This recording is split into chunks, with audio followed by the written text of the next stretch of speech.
browsing for ads.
Hello, hello, hello, and welcome back to another live stream.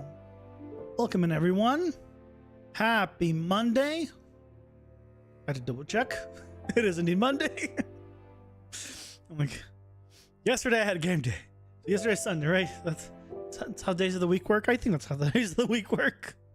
Today is Monday, and we're back to game dev. Inspired, full of knowledge of what to do. At first, we've got to finish our Steel Claw. We got to finish working on this lovely guy. Oh, yeah. Reopen the level. There we go. Now he's pixelated.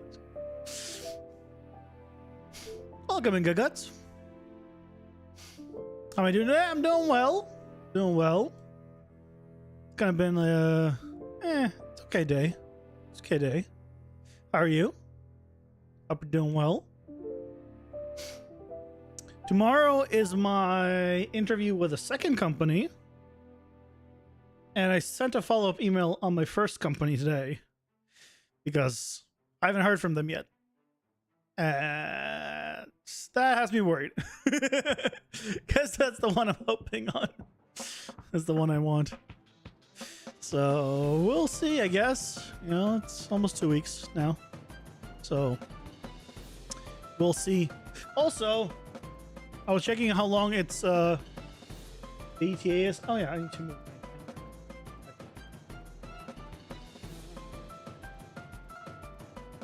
my camera up, and I gotta move.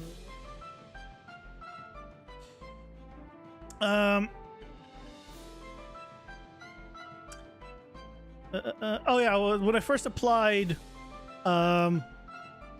for permanent residency, the ETA was 48 days or 47 days. 47 days, I think. And now the ETA is 72 days.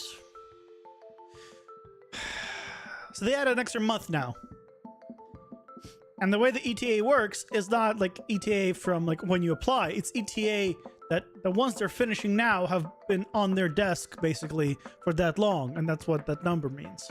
So instead of getting probably my PR sometime this month, it's at this point probably next month. So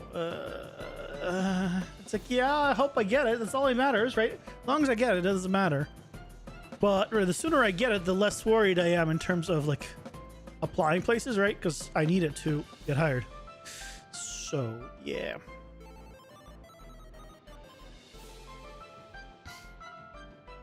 Close friend of yours got hired today. Well, congrats to them. congratulations to them on a new job. Yeah, hopefully I get hired soon too. We'll see. We'll see. You know, like, surprisingly, like, YouTube's been doing better.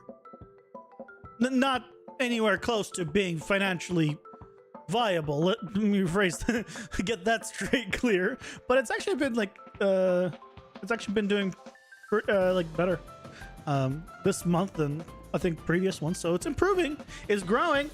The channel's not dying yet. So yay. Although, if you look at my recent short, the one I put out, God, that's such a... Why is that such a disappointment to me? That 17 cents... Oh, you know, oh, I think that 17 cents is great. Hold on, let me show you. Do this.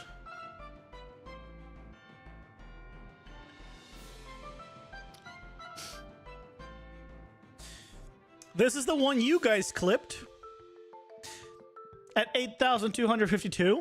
And this is the one that I thought was funny at 95.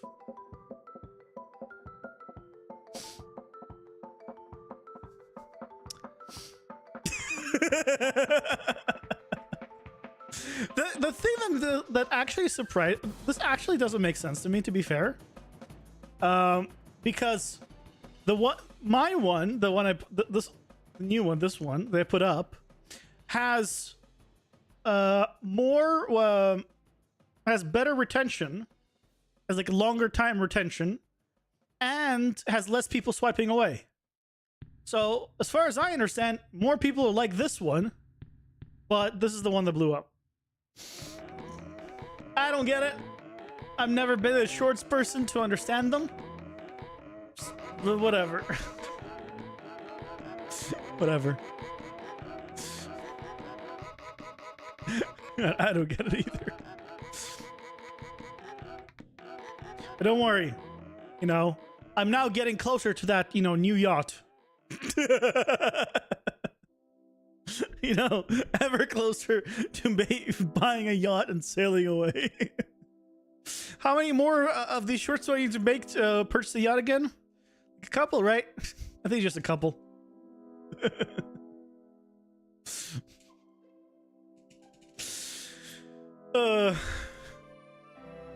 So yeah.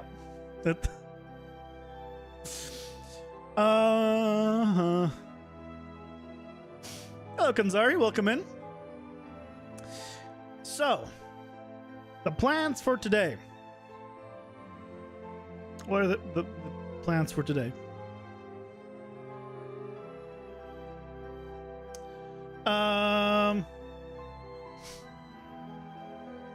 The plans for today are to work on this guy. I know I was thinking about it for so long. Plans are to work on this guy. We were finishing up his jump stuff, and then we're going into his attacks.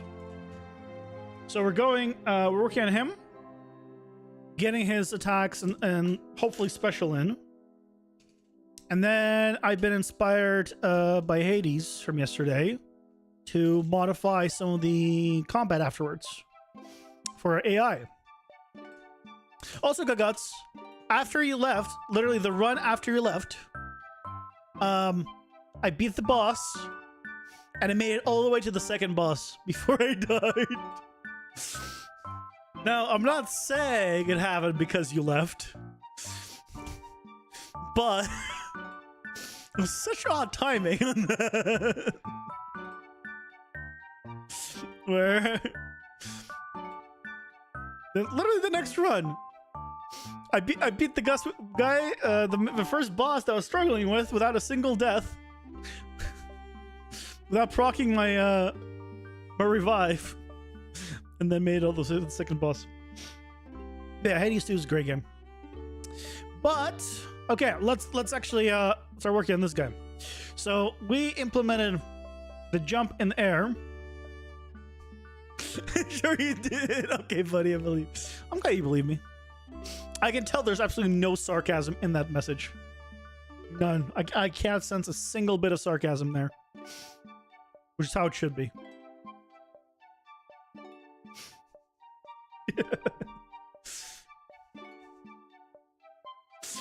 Like, I'm just saying I was improving. That's all I'm saying. Improvements were being made. But yeah, I'm actually looking forward to.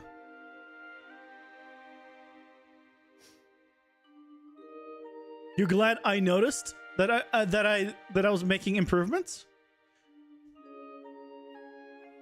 I mean, yeah, I was getting further. I mean, look, everything takes practice, you know, including like maneuverability and all that.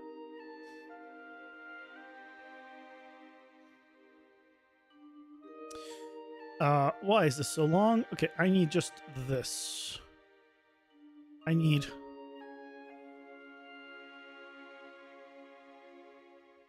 Maybe just 22. There we go. 1, 2, 22. Yeah, that's all I need. I do not need the rest of this. It's way too much other stuff. Oh, that you didn't use sarcasm. Look. I'm so bad at, like...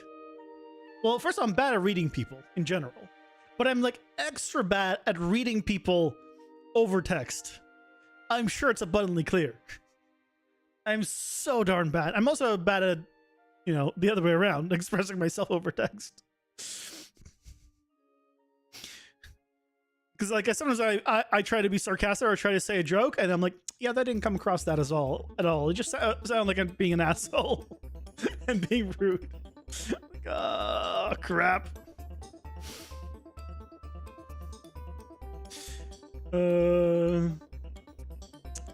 So, well, you know.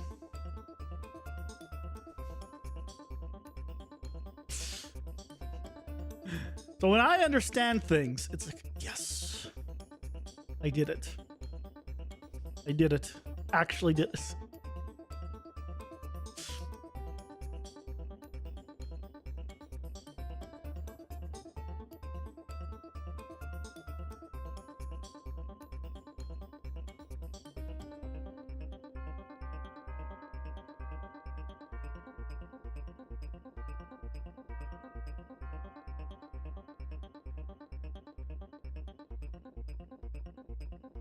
Okay, these are all mouth.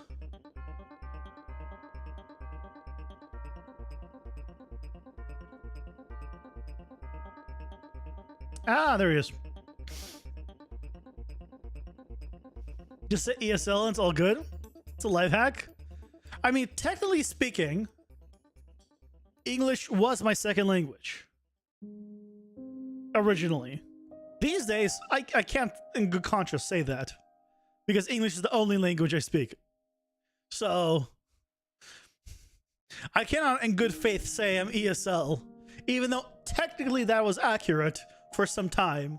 And these days it's just English. So, it's a good life hack, but I don't want to lie. So, I'd rather not.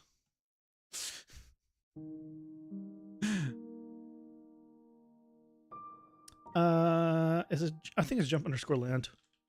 I'm just gonna take a wild guess. That's the name, and I'm gonna just hit play. Go.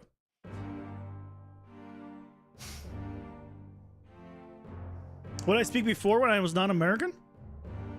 I mean, I spoke freedom. I mean, you gotta speak freedom to just get into America.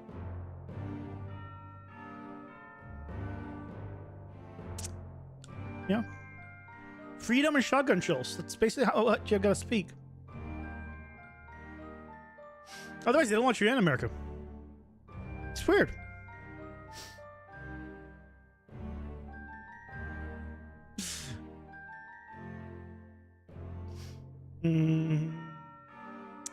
I'm looking for... Oh, jumps.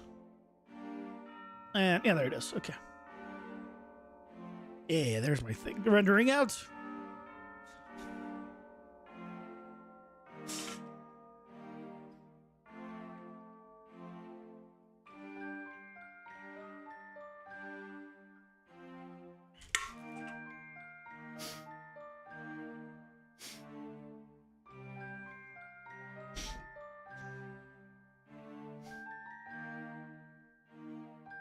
Well, you know, these days, English only in terms of speaking.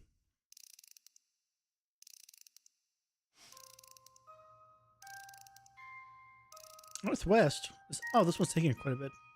Turn around.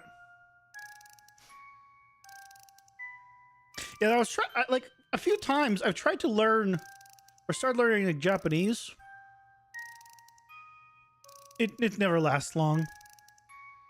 The problem is always if you have no one to speak with, no one to practice with, no, like, it's not gonna happen. So also speak more than one language? Depends what language. Right? It does depend on what language. Because if you were speaking what's the language called? Oh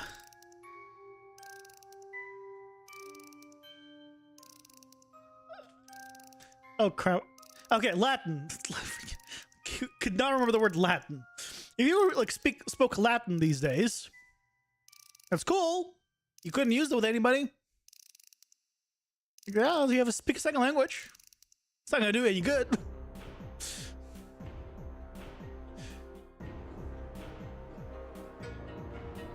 I do not know that one. Never heard of it. But yeah, I'm not an expert in languages, to be fair.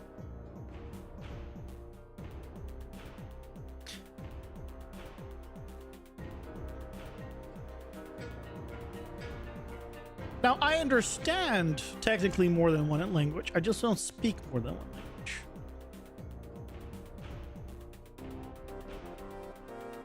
I mean, I should clarify that.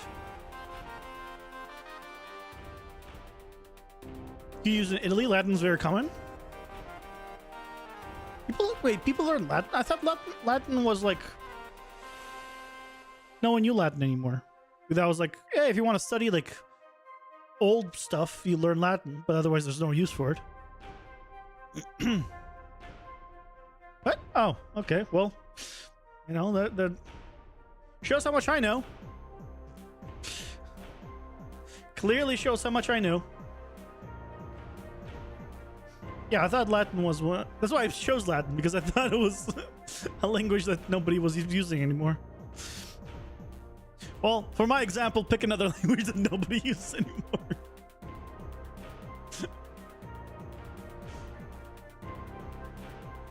High Latin?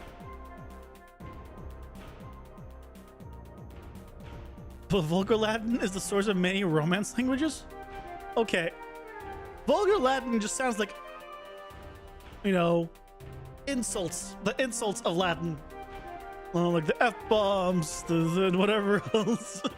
That's what the vulgar language sounds like. It's probably not what that means, but that's what it sounds like.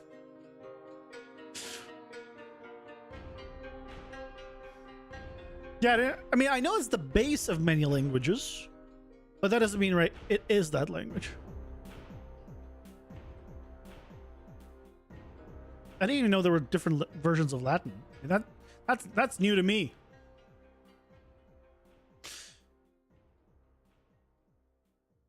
Ah, 11 frames. Why 11 frames? Might be misinformation though. I do it a lot. Okay. You know.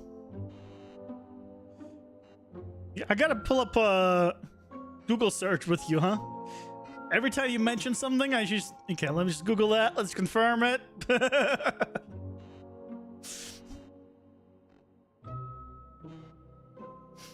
Not intentionally.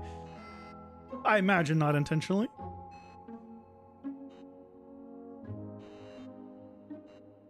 Yeah, yeah, it's one of those, right, where you heard it from somewhere and you assume it's true, so you go with it. But you never really went to the time to check it. Which a lot of times is how misinformation spreads. Right? It's not that the person is intentionally spreading misinformation, it's that they heard it, They trusted the source. They didn't check the source. It was wrong, but they thought it was right, and so it got spread. I think that's like one of the common ways misinformation spreads.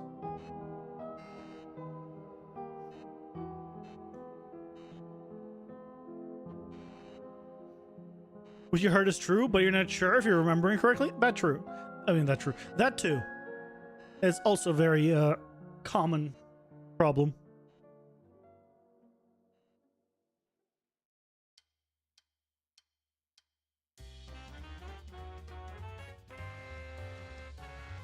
That's okay. Yeah.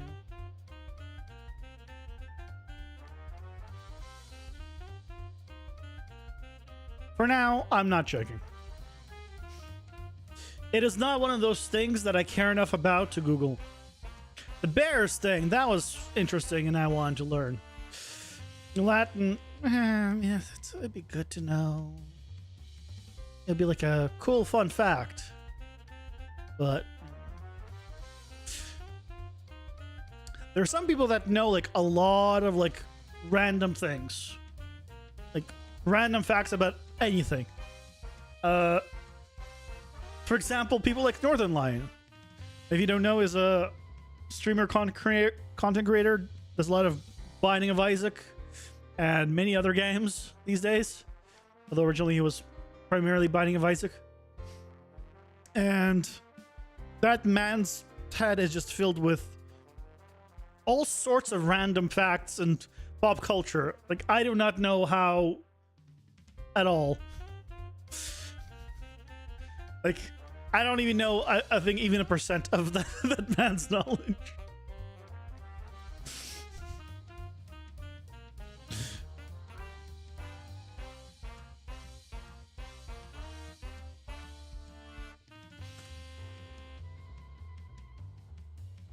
Yeah. Some people just remember it. Everything.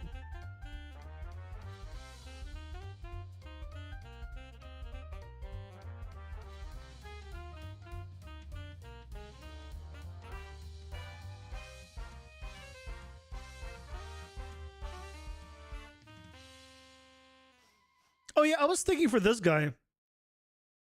For his power up, we were originally going to do like pulling you in or pushing you out, like with a roar or like.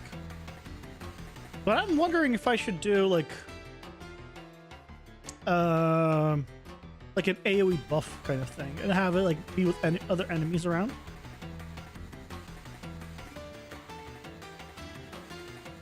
I'm not sure. I'd have thought about that. Yeah, that was good.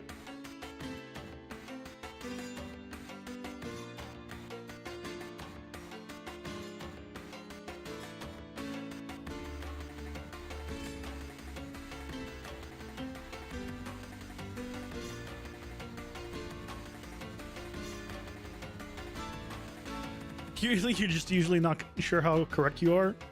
Sometimes you're 100% right, but it's something you say, but I don't know though, so don't embarrass yourself too much. I mean, that's a good way of doing it.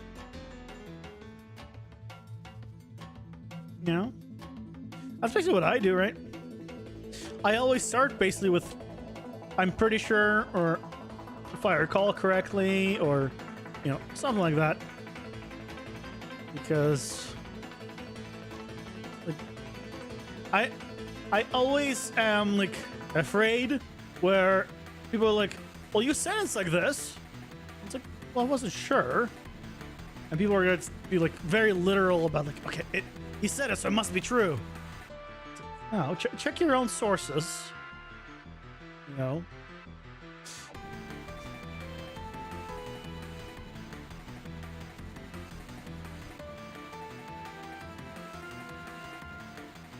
So I'm always like, yeah, check.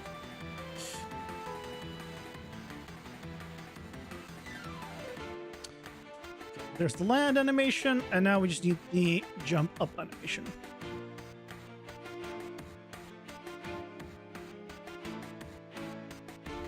And then we're all good with his just basic stuff.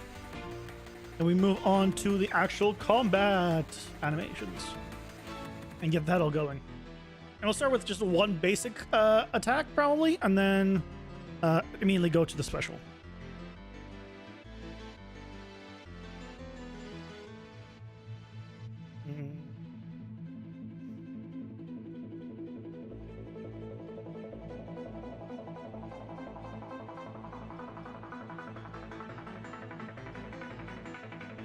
Right, your darn start animation is in the ground for some reason. Why is your animation in the ground? Just why?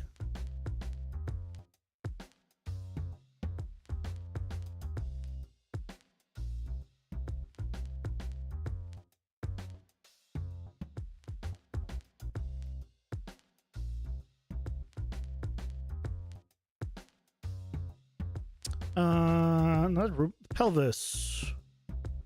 Z.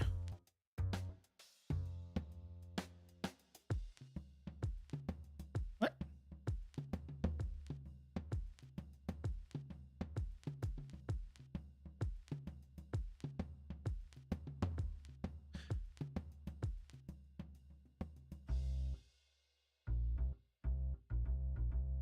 What? I'm making a new keyframe, but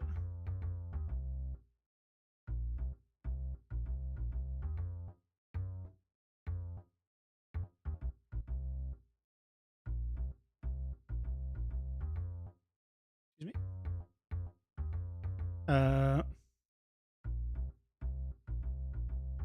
Grab.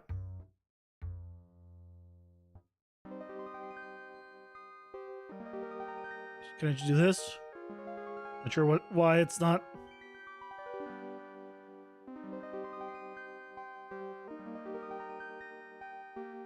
What? I'm confuzzled. I'm confuzzled.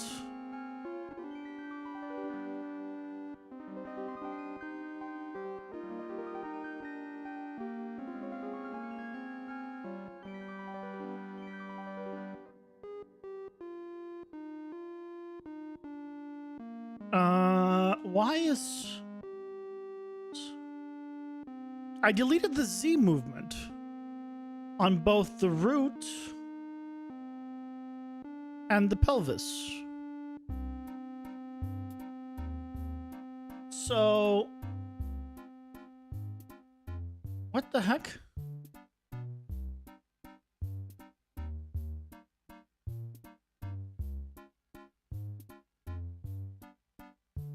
Yes, your location.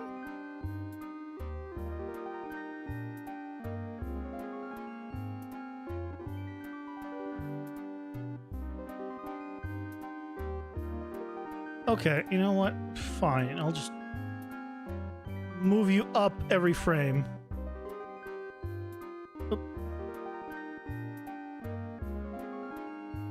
I am not sure why or where it's coming from, but we just manually do this and just call it a day.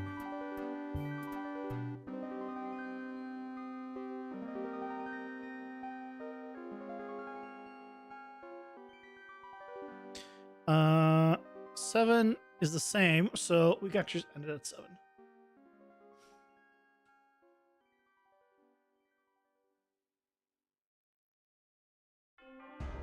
Yeah, ended at 7.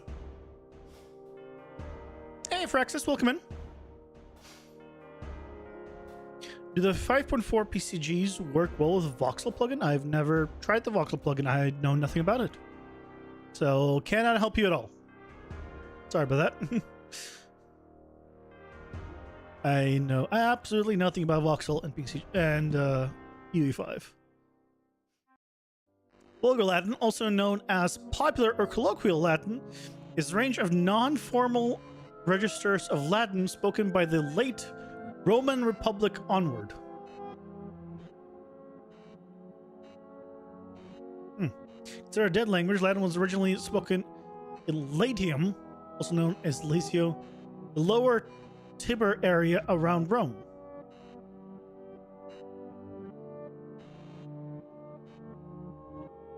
cool. It basically confirms what you said, right? That's the main thing. So go you. Go you.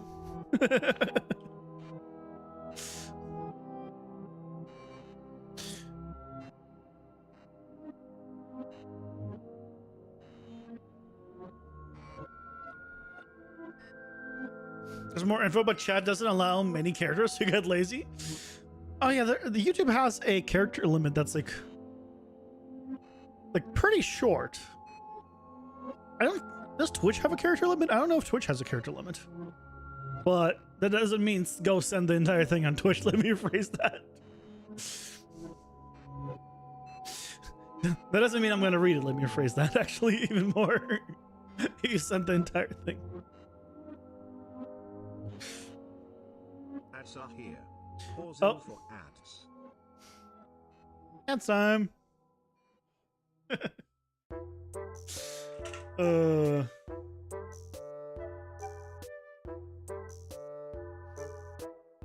He manages to log because of the drawings they do in chat. I mean, yeah, some of the drawings are pretty big. Yeah.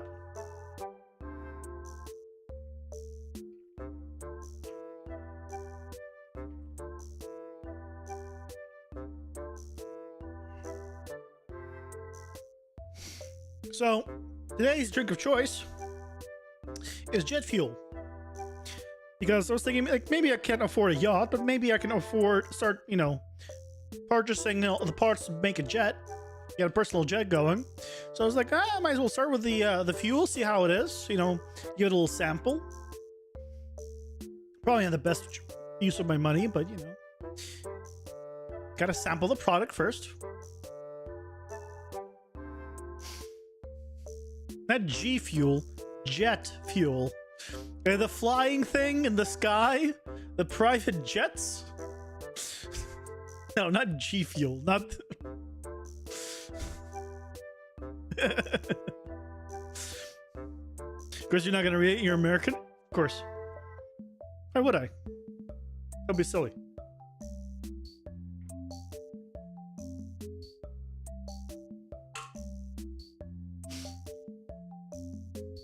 A lot of people stay online, like are always online, and they're like, I never read. What are you doing online? Are you just looking at pictures? If you're interacting, like, if you're streaming, you're reading a lot of things. If you're talking in chat, you're reading a lot of things.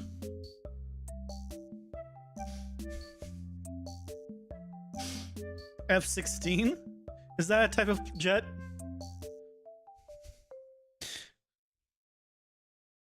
F-16 fighter. Yeah. Except I was thinking private jet. I don't think you give you get those one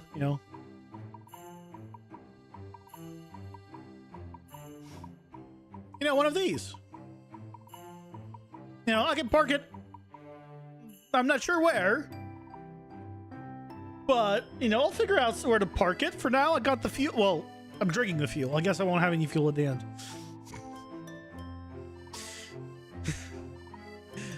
So that's probably not the smartest thing to do with it. But I'm getting a sample. Let's start somewhere.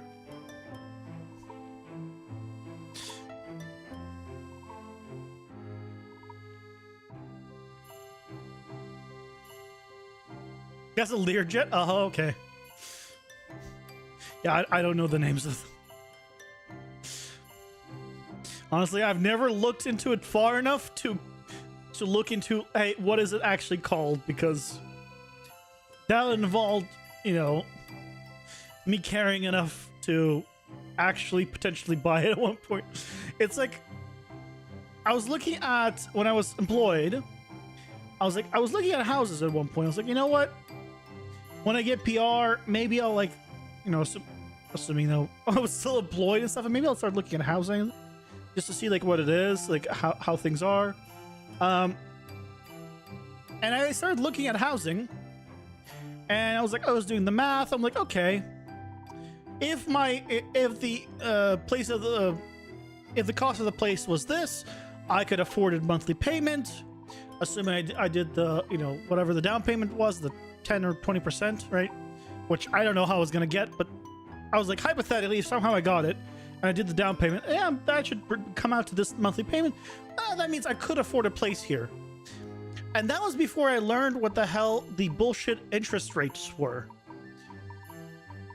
I don't mean like how high they were. I didn't realize how bullshit they were. Where 5% interest is somehow 100% interest. So I don't know why they're called 5%. It is the most stupid thing I've ever heard. Because if you have a 5% interest on a house, you're paying double over the lifespan of the house. So that's not 5%, that's 100%. What is this bullshit of 5%? It's not 5%. I don't... That infuriated me. When I learned that, and I was like, just through the numbers, I'm like, that is... What? Who let this happen? How is this... How did somebody let this happen? Oh. Your friends at Pilot Lines is cool. Played Microsoft's Flight Simulator? Oh. Was his favorite? Okay. I mean, yeah, he has a pilot license. Yeah, I can see why. The math isn't mathing. Yeah. Yeah, it's so crazy. Because you pay 5% 20 times? Well, it doesn't matter. If you pay 5% total versus 5%, probably is you pay 5% every single month. It's not 5% total. It's 5% every month. Or whatever it comes out to. What? It's such bullshit. Just outright bullshit, I think. So, yeah. I was like, okay, well, I guess I can't afford a house at all in any way. Because right now, I mean, again, the percentage is really high right now. But I was like, I was maybe gonna be able to afford one if the price I was looking at was the price I was getting. That was a maybe, not even guaranteed. But that's because 0%. That's just not happening, right? But with yeah, it's crazy.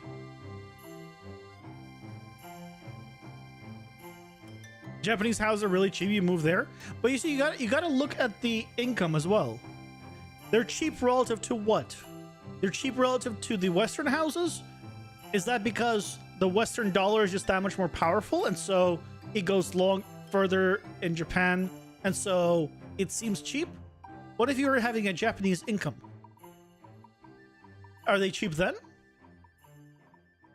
Cheap to everyone?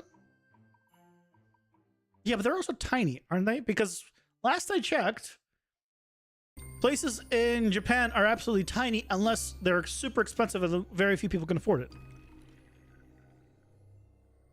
So, I don't know. Yeah, the cost of living hasn't. Yeah, there's a lot of things, but yeah, and unfortunately, I've always been on the West Coast here. Like, I lived in the U.S. California, which is very expensive. I went up. I'm now the West Coast, Canada, and basically, I'm always near the ocean. Like, I've always been near an ocean, and places here are basically just $1 million. Place down there are basically $1 million. I don't mean a house. You can't get a house for $1 million. The best you can do is get an apartment for $1 million. Not even a big one. And it's like, and within a current percentages I learned, it's basically costing it. Basically makes it $2 million, which effectively would put my monthly payment to double of what it is now. It's like, I'm not affording that. Yeah, the insurance is probably insane.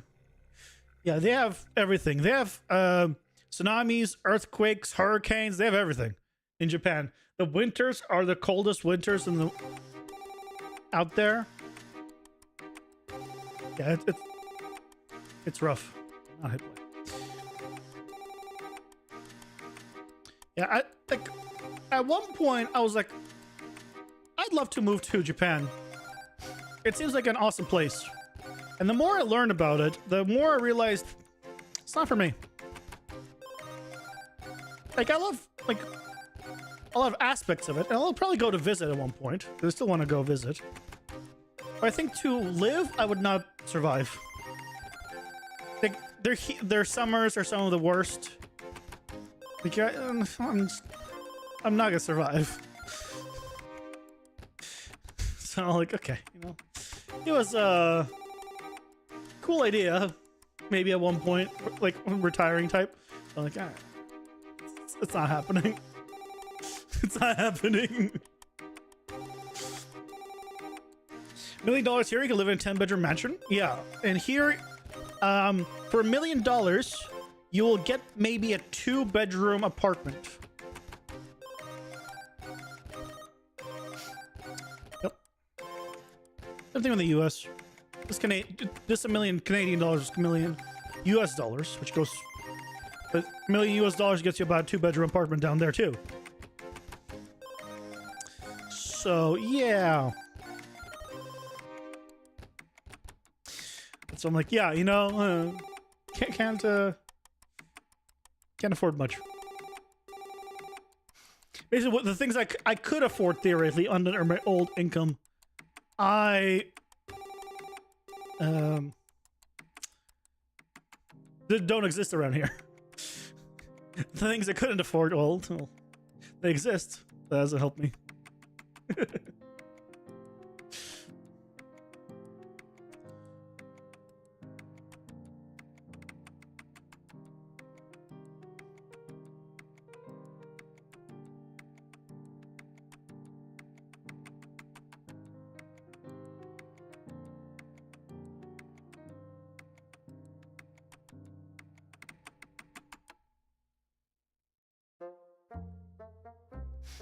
You should love a show called Buying Alaska. You love to see the houses and the places? Nice. I feel like I've heard the name. When I was younger, I actually used to watch, I forget what TV show or TV channel it was. There was a TV channel all about like buying houses and stuff like that. Or renovation. I love that kind of stuff. As not American, you appreciate around the world cultures. I like how you say it because as a non-American, because Americans don't appreciate around the world cultures. That's what that implies.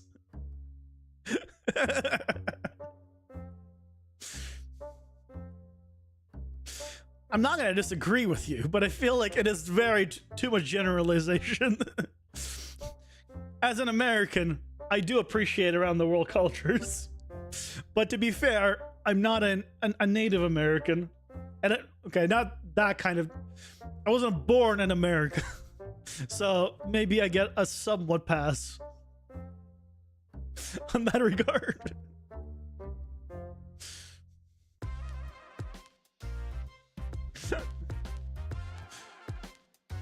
But to be fair, I am like a true American. I'm absolutely bad at geography. Like, I could not pinpoint the 50 states. Like, all of them. There's, like, a lot of them I would be able to tell you, like, around where they are. But... is there name 5 Asian countries? China, South Korea, North Korea, Japan, Singapore, Malaysia. That's 6.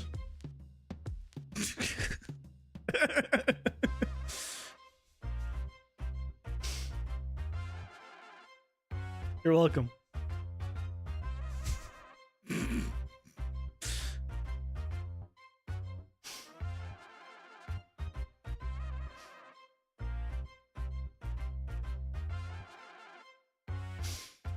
And you damn weeb and K-popper. Wait. Japan was like, what, 4th on that list? South Korea was 2nd. It wasn't even 1st.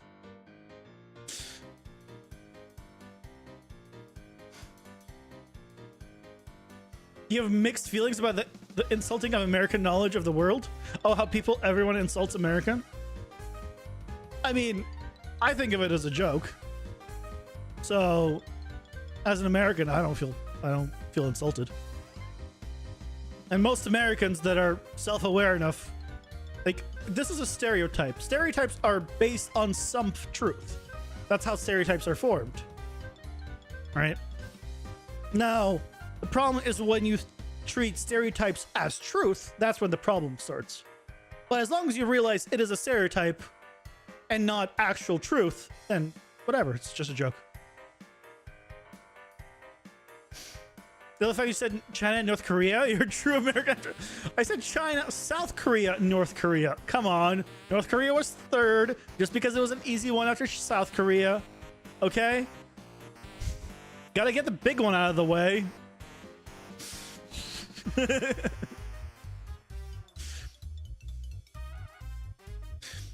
Half the country doesn't know simple geography and the rest of us know plenty. Yeah.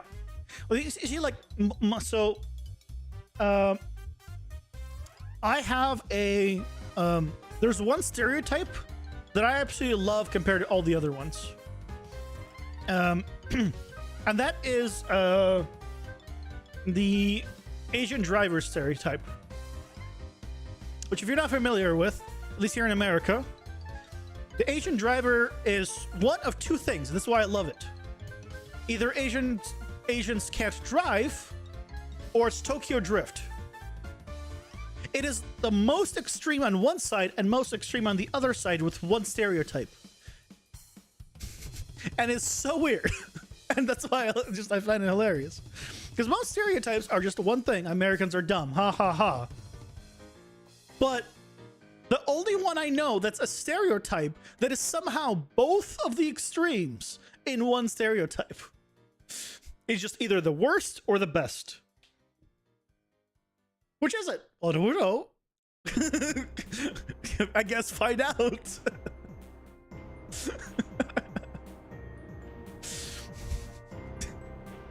But again, right? It's not actually accurate. Like, there's a lot of people across the entire spectrum, but it's just funny to me.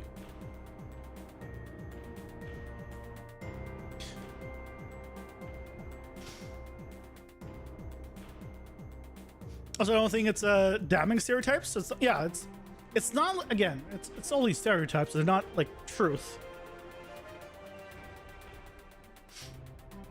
Like, once you start using stereotypes in like everyday speech or like treating them as truth, then you have a problem. If it's stereotypes in terms of jokes, yeah, whatever. Yeah, go, whatever. Get a good laugh, continue on.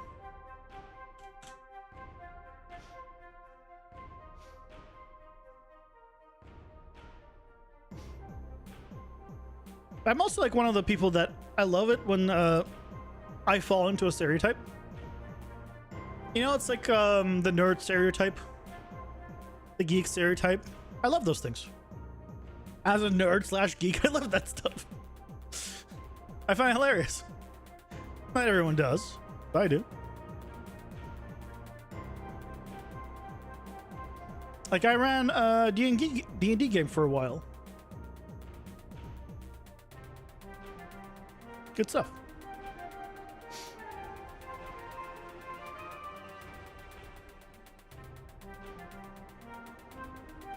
You know, D&D is fun.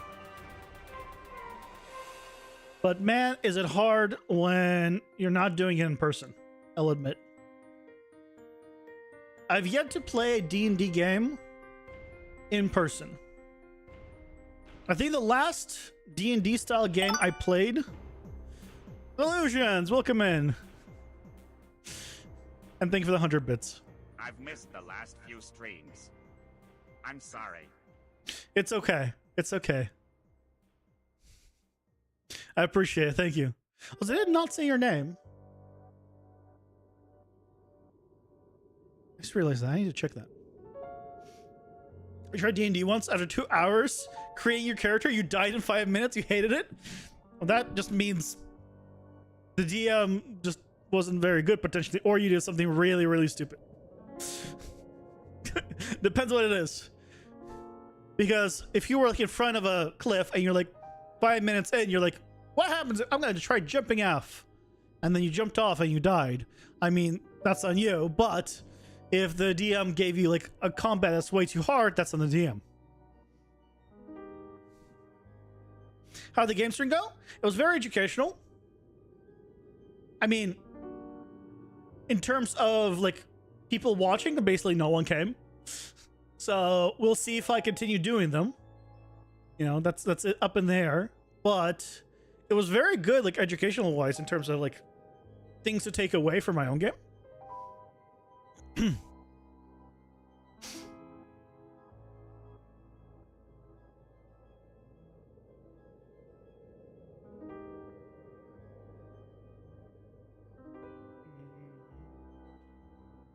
There we go. Cool. You only had to kill. You've had to kill a character. Unless because the guy thought he could 1v1 a full-grown dragon at level 5. The other was a player agreed he wanted a new one. Oh, okay, and that kind of okay. Okay, that makes sense. So you agreed to a ridiculous hard transplant with a troll. Okay, yeah. See, that's completely fine, right? That's not the DM killing the character. That's the player deciding to kill the character, and that's up to them. I've done 2 TPKs in my game. The second one was the last one I did. The first one, it's both with the same kind of enemy, which was both just, it happened to be a flying enemy. And despite the first time they were not prepared, not well prepared, and they just didn't know enough about, you know, the mechanics, maybe trying like jumping attacks, stuff like that, because it wasn't very high up. It was just in the air. So the second time though, they knew about them, but just never got more range stuff. And so, and then the problem really wasn't even that. The enemy had a mind control ability. I forget what the actual name of it is, but basically you just had to attack, or you know, the person possessed just had to be hit to roll a DC check to see if they break out of it. But during the first time and the second time, no one ever attacked the possessed player, and so the possessed player just killed him. They killed everyone. The first time around, I had them succeed on the possession of a rogue who missed every shot coming up to the boss, and then crit almost every shot on his teammates. So, and then they never attacked him to try to break him. And the second time, he possessed a spellcaster who was casting spells. And again, they just refused to attack the teammate to try to break it. So he never rolled DC checks. You challenged an NPC because he didn't know what you were doing. When the NPC hit me, you rolled 20.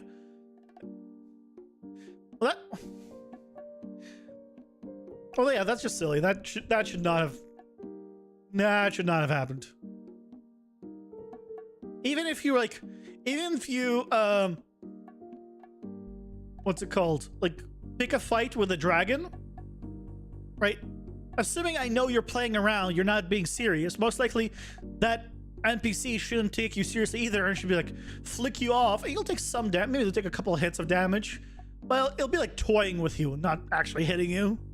But that's how it should be done. I feel like you should just kill a character 5 minutes in. Where's the fun in that?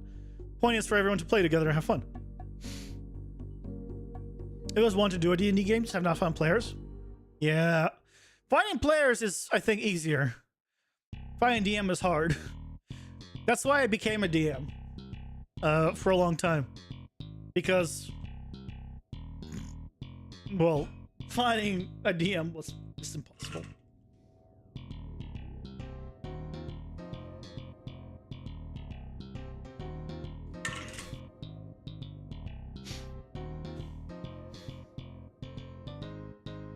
Okay, so we have Bear Friend.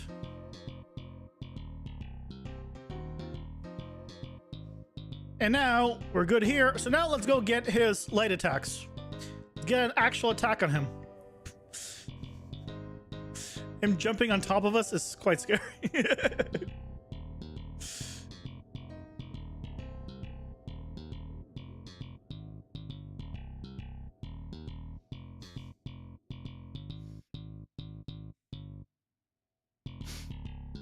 DMing is fun, but a job sometimes.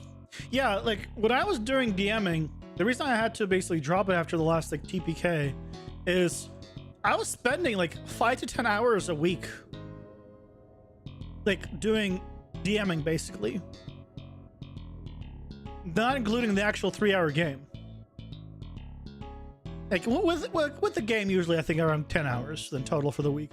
I just didn't have the time for everything, and it was a small team. It was only 3 players, and then it dropped to 2, and I was like,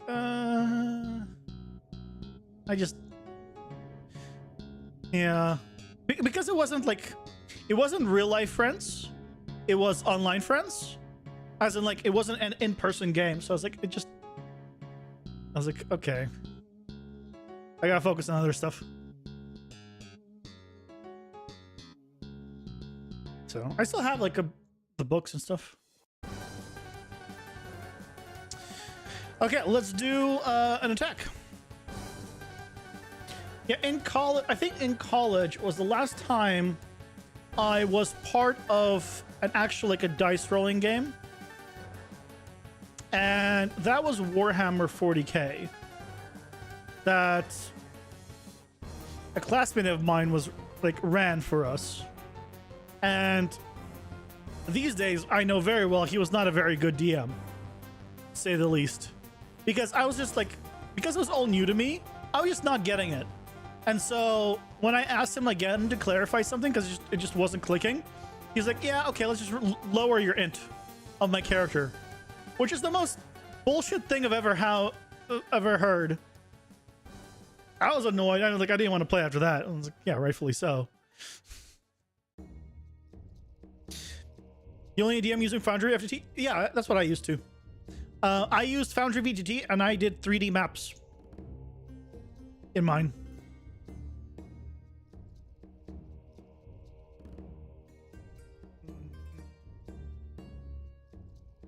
I need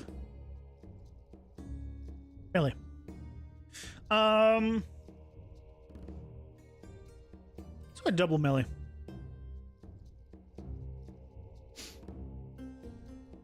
Yeah, I used the 3D plugin and basically did 3D maps. Okay, I do not need that long. Okay.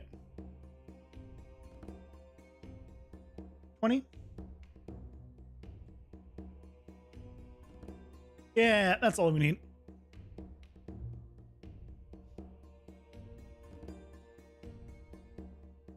Your D&D experience more than 10 years ago, you're still pissed? They never try to get... Yeah, if you had that kind of experience as your first time, yeah, I can see why. Yeah, so my first, like, right, so my college experience was, again, not great. But the main thing is, in that Warhammer world, I still remember, so I don't remember who I was playing, it doesn't matter, none of that matters. What matters was, I was really bad at rolling. I don't know if you guys heard of Will Wheaton, and the Will Wheaton dice curse, where he just was not good at rolling high dice when you need to roll high dice, and he's not good at rolling low dice when he needs to roll low dice. He's bad. His dice luck is just terrible. I have that basically. So I had to investigate a bar and just gather information. you had to like a few places we need to go, and I was like, okay, we need to go check out the bar. I said, I'll go check out the bar. Sure. Both times that I went to investigate the bar, Ads are here. Pausing for I'll tell you after the ads. I'll tell you after the ads.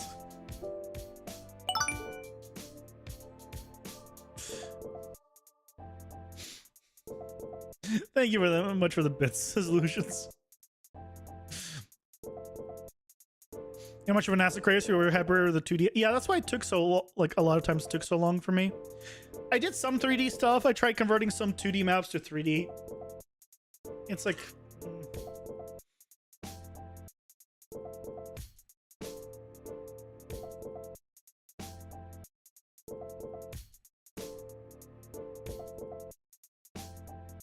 see the one that was part of the gazebo event? I don't know what that is.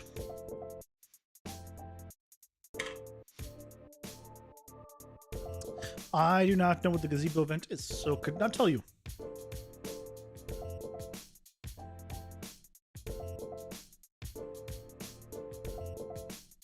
Where's my phone?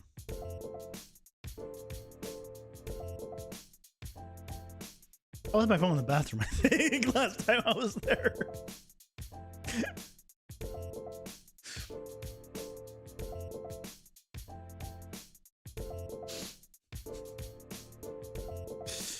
Oh well. Little triggers and plugins and maps, characters and story. Just became a lot, yeah. D&D gazebo incident, whatever Google says it is. Interesting. Maybe at one point I will. Okay, ads are done. So to continue the story. So I had to investigate a bar on 2 separate occasions, and I don't know if you know anything about D&D or Warhammer 40k or anything, but basically you need to roll a d20, and you need to just do like either investigation or perception check. Basically, you need to see how well you do the check, and you want to get the highest number possible, and assuming you're playing with those rules, you can get a critical failure or a critical success with a 1 or 20 respectively. And all that means is it's basically definite. You definitely succeed on a 20, and you definitely fail on a 1, no matter what your bonuses are. That's typical the typical thing. So I want to investigate this bar. And I walk in, and then I roll a natural 1 on my investigation. So what happens? It's a bar. The character ends up getting pissed drunk and passes out, gathering 0 information. Okay. Happens. And the second time around, it was a different like job that we had to do, more investigation. When I went to the bar again, once again, I rolled a natural 1. I got pissed drunk and passed out in the bar. I learned my lesson. I never back there. I never ended up going back to the bar again.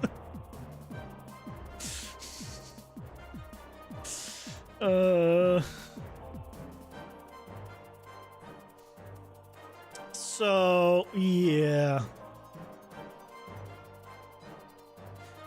well, backwards it looks so silly. It looks so silly backwards.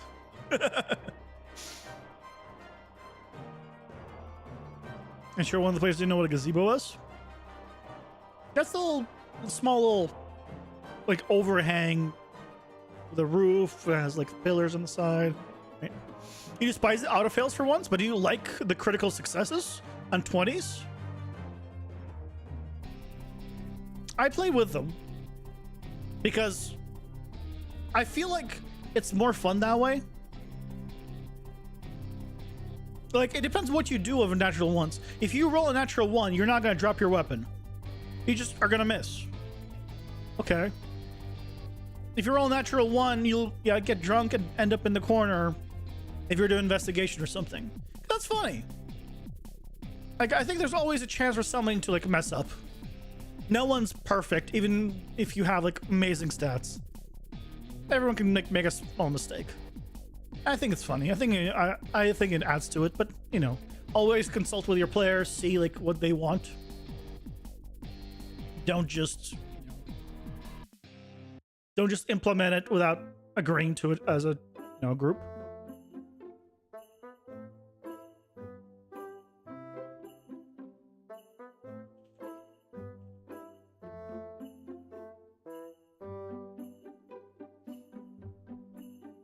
That'll be you this Saturday? Oh boy.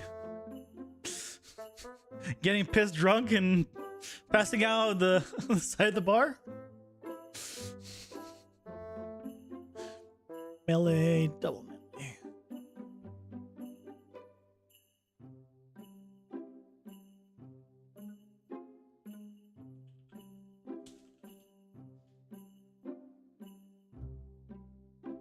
Okay. Save. Get carried by basically never pass a perception check all game. The DM gave you a +1 nature knowledge because you're apparently studying the environment too much. wait. What kind of rolls were you? Were you just doing bad rolls, or are the checks just impossibly high? Like how were your rolls?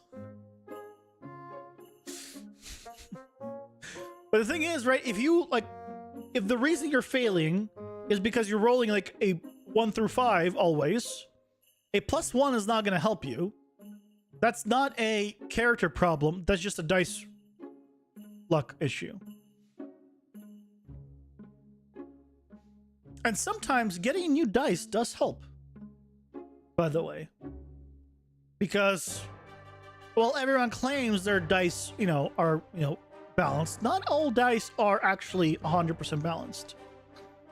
So sometimes when you're rolling a really low number all the time, it could be actually just a little misbalanced, or a very high number all the time. It could be a little misbalanced. Just absolutely terrible rolls. Like 4 was the highest roll of like 3 sessions. Yeah, that could be like just a badly weighted dice. It's very possible. Or just bad luck, RNG. It was a joke because your character wasn't paying any attention to what was happening around him. See, I think that's funny. Like, I think if my character just fails all the time, I think that's hilarious. Play into it. Play into it. That means your success, whenever that comes, just is that much more impressive and that much more memorable. Is the way I feel it. Yeah.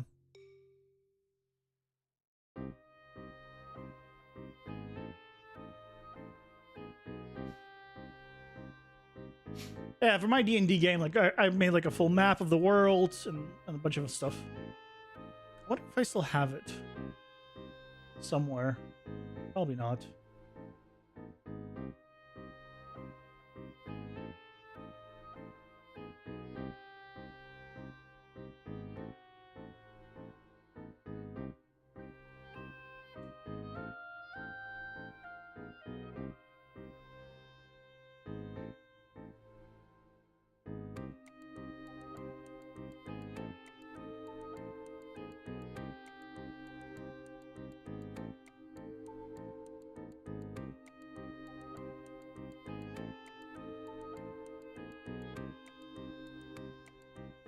Wonder if I have.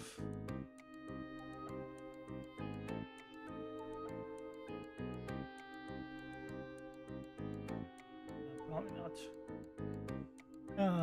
If I do have it somewhere, it's probably on my external hard drive where I've saved.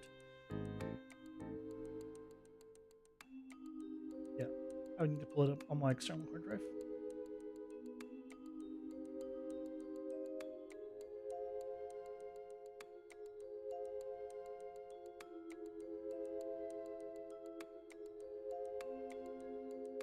I was gonna pull up the map I made.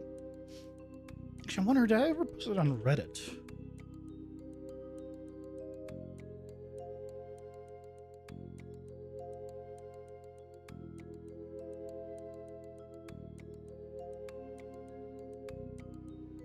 I don't even know if I can search it easily.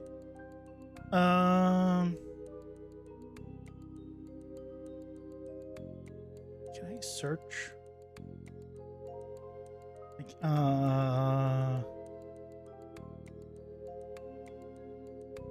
you search? No.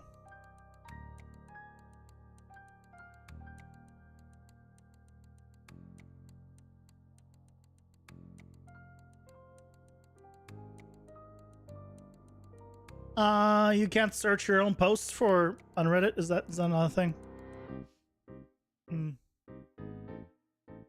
I wanted to show the map. Oh, what I can do though is show a little section of the map. I guess I can do that.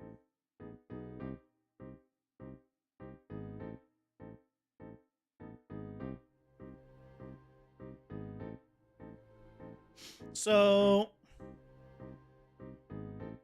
this is a small section of the map that I made for the D&D game. This was like one of the areas that we're going to be playing in.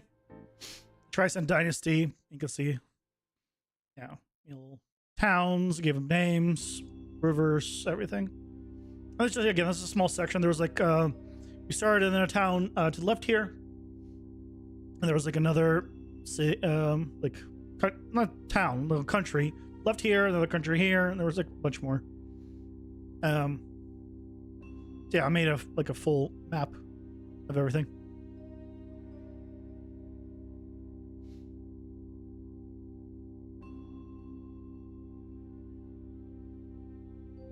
One where there was a conversation directly in front of you, and the DM had you roll perception, see if you even heard them.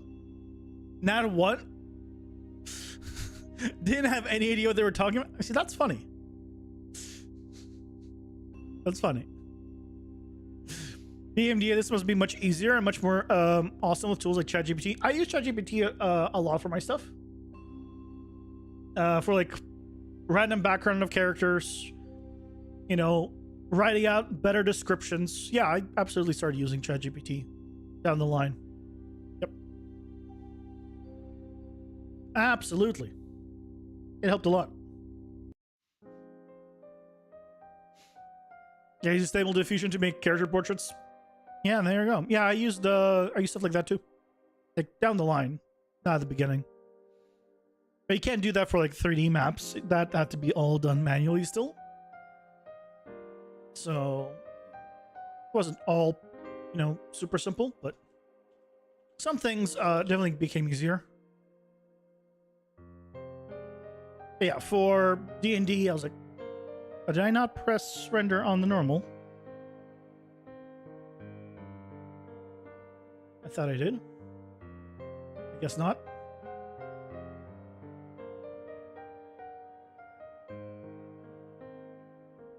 Okay, there we go.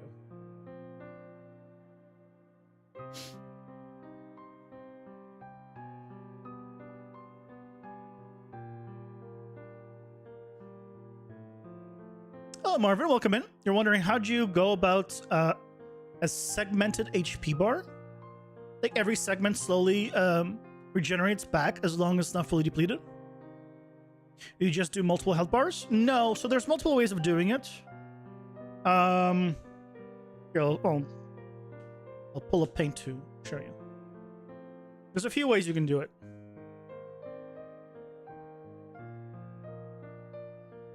So, assuming that your health bar, let's say, is like one of these.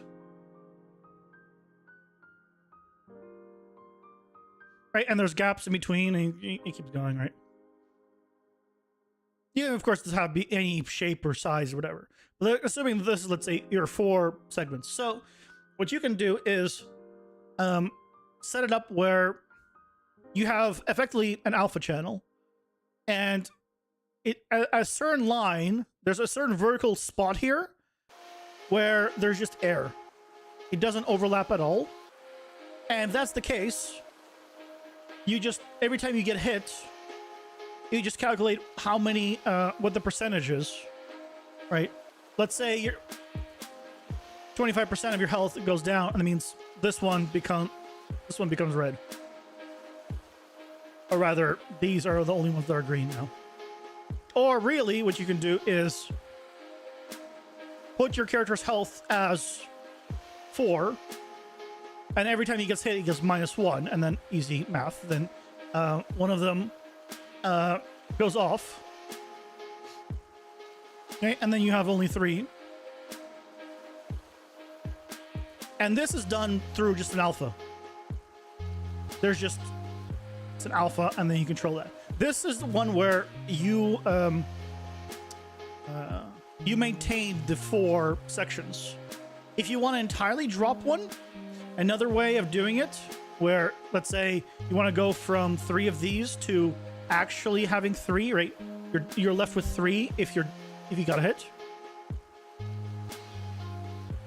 So another way of doing that is, instead of having this all be one health section, you basically have individual, you'd use a horizontal bar, and then you just have a health bar widget, single node health bar widget, and you just add it to the health bar horizontally. You add as many as you need, and then they'll line up, and then when you get hit, you just subtract 1, and then it will remove the right one. Or if you need to remove multiple, you run the command to remove twice. And then you can have save the array of them, or get the last in the horizontal child and remove it. And then again, when you add it, you just re-add another child to that horizontal bar. And if you need to, you add another, and then you get them back. It depends on if you want to, again, keep the empty ones, in which case you could use one long one and you just do it as basically the percentage, and it just looks like you're working with multiple hearts, like if you're doing like a Minecraft style, right, where you keep the hearts but they just look different amounts of filled. That will be this one. But if you actually wanted to like remove the hearts or remove the health bars, then it would be more like this one. Depends what you want.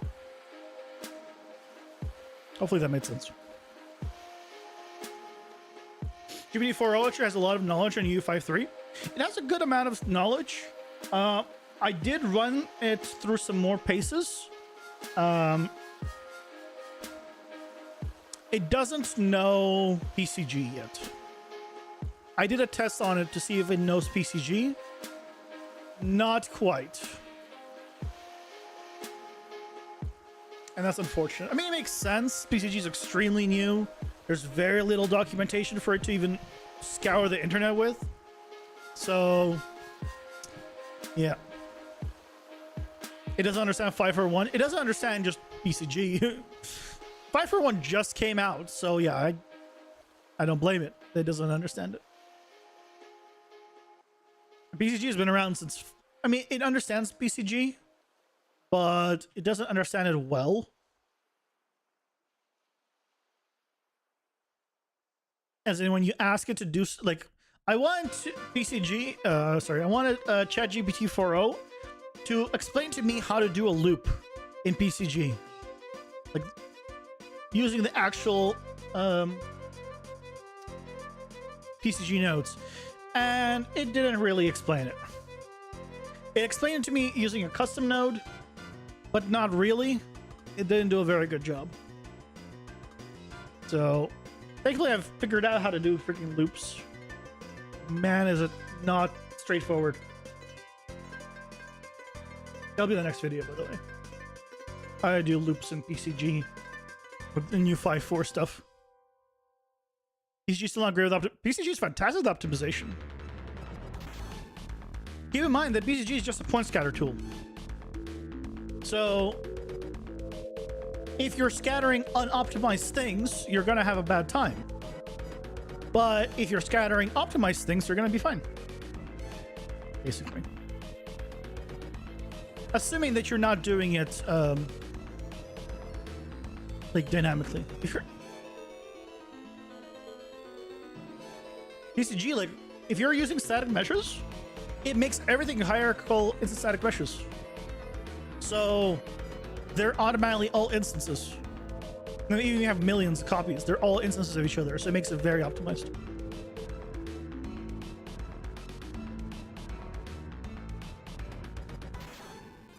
You don't understand PCG either? Poor you and 4-0.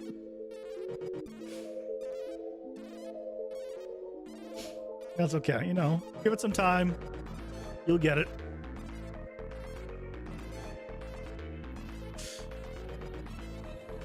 Get my videos in another tab group that you go through. Started to watch one of my videos about biomes, but got stuck at working with a new world partition. Ah. Yeah, the PCG biome stuff is awesome. Absolutely awesome. I still need to figure out the whole real-time aspect of it. I haven't seen anyone make a video on it either. On the real-time, like what that is.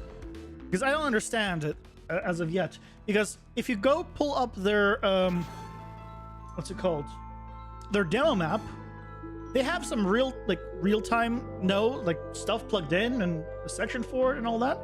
But I don't see it used or implemented, or like I don't understand how it works yet. Even though it's plugged in, like it's not doing anything, from what I can tell. Damn fly.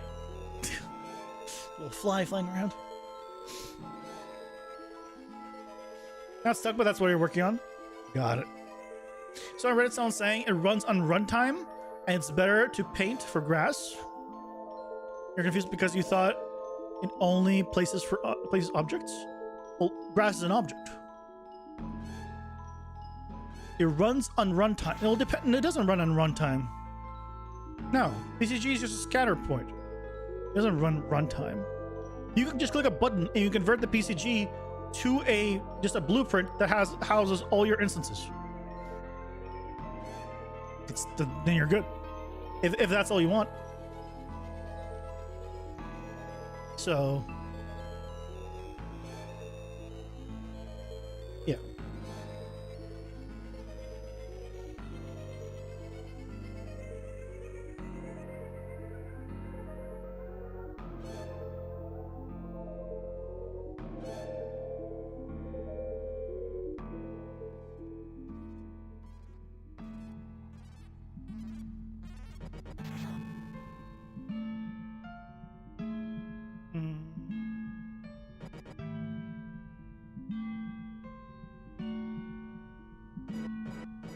Let's see.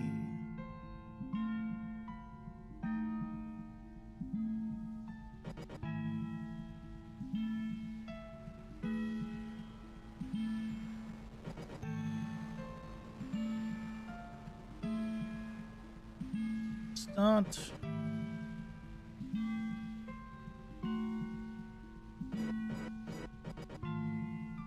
That's where you're confused, I guess, for the writer to know what they were doing. You ever IEF5 for PCG? PCG is awesome, yeah. Tried to make a world generator that has continents not based on Perlin noise, but rather real geographic rules, or at least proportions. Good luck. Good luck, my good sir.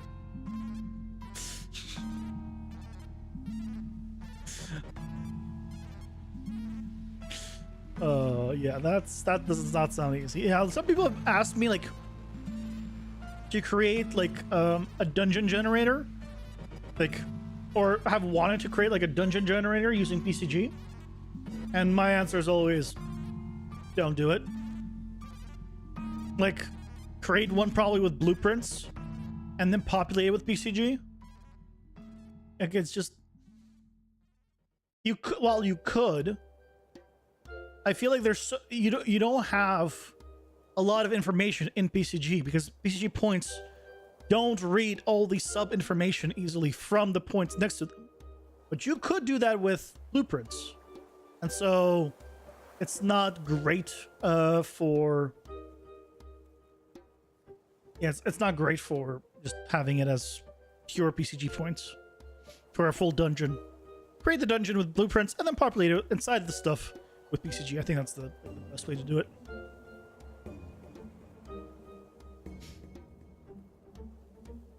One thing you use it for is you model some of your landscape in Blender. He has crazy slopes with hard edges. You couldn't get it to work with the landscape tool. You want to paint all those meshes because that would take forever. Yeah, one way to do it though, keep in mind you could use PCG to sculpt your landscape using height maps, right? That is very possible. And then you can convert that to a height map and then basically place it back onto the landscape as its own height map, and then you're good. Like that's your new base, so you're sculpting from there.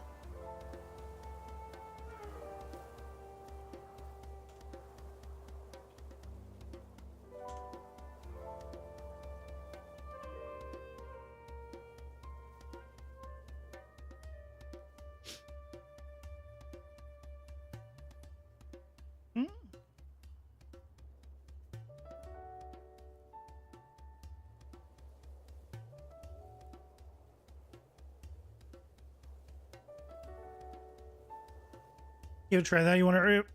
If it would do well on the hard edges, you don't have. Yeah, it could. Hey, Zero Fox One, welcome in. Morning to you. Morning. Well, it's very much evening here. At this point,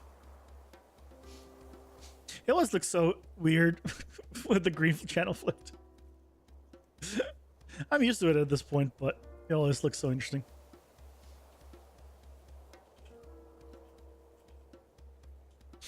Melee, double. Okay, here's our first melee attack.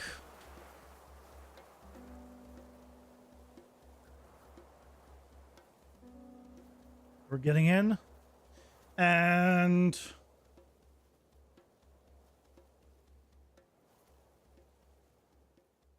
here's an interesting thought.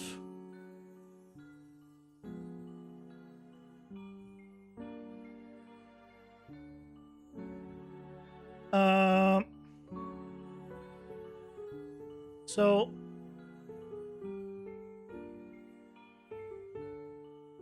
wait, that's so hard to tell. So in terms of attacks, it's this, or he slaps you across the face. And then that. Okay. So here's a question. This is a double attack. Should it be two hits? Or should it be one hit?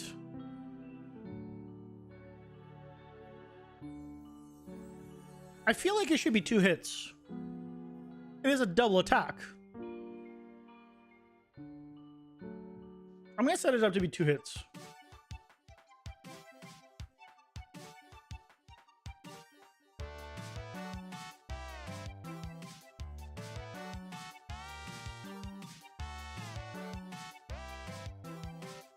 Two hits with sound effects? Yeah, well, I don't have the sound effects will happen,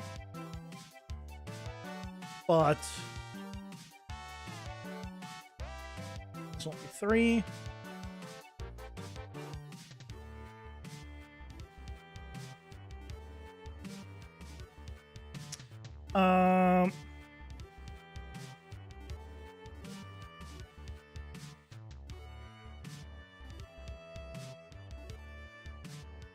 I wonder if this is gonna work for a double hit or not, because I have two things triggering here at the same time. I wonder if this will work. We'll find out.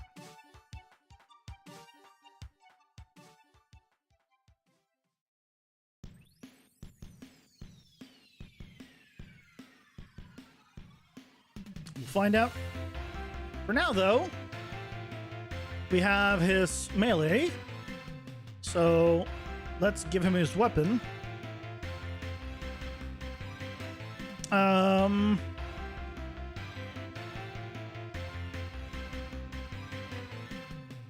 He is going to be melee primarily. So I'm going to use this as his base for now.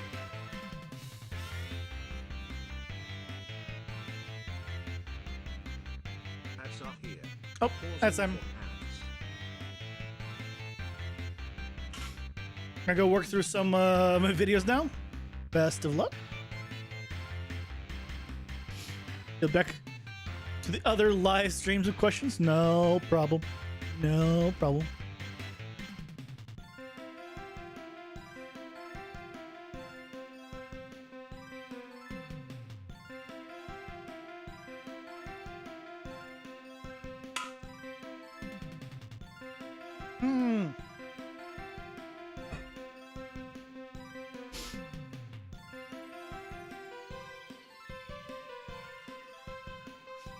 Yeah, because I didn't see in terms of the landscape sculpting thing. Yeah, I made the tutorial on using PCG for landscape deformation. You don't need to use PCG for it. You just use landscape patches. It's an option.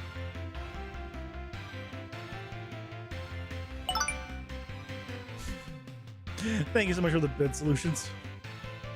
The music sounds like The Sims. I have not played The Sims in so long, I couldn't even say if I agree or disagree. Yeah, it's been way too long. Sims 3? Last I played? Maybe Sims 4? I don't remember. I never bought Sims 4, but I don't remember if I played Sims 4. That's why I don't remember if I played Sims 4, because I never bought it.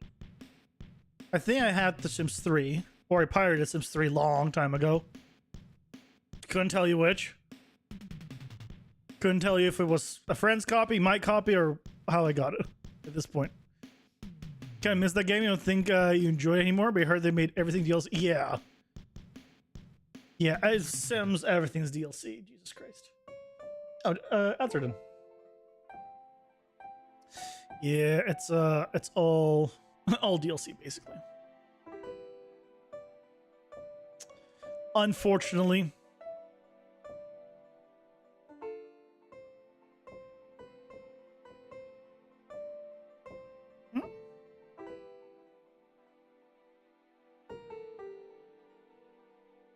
Oh, I mistyped it. Molly. I called it Molly. It's in a melee. Why is that coming up? There you go. So his damage will be 20. I'll keep everything else the same for now. I need to put in his capsule information, so let's grab that real quick. 9550.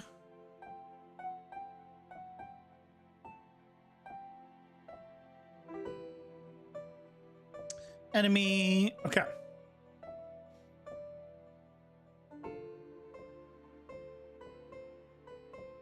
It's a very different attack. Yeah.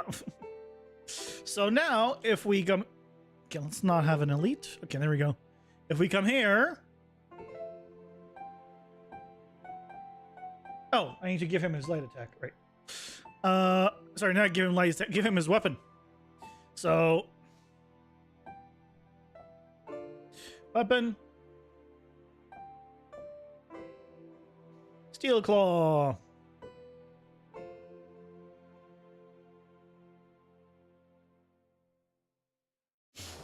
Molly? No, not Molly. Yeah, and it hits twice. I took 40 damage. That was a lot of damage. Yay, it works. Aggress a little bugger. And I'm dead. And I am dead. I just realized I'm not... When I kill the enemies, they splatter in blood. When I die, I don't splatter in blood.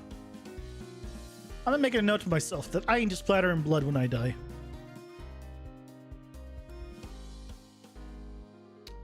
To do.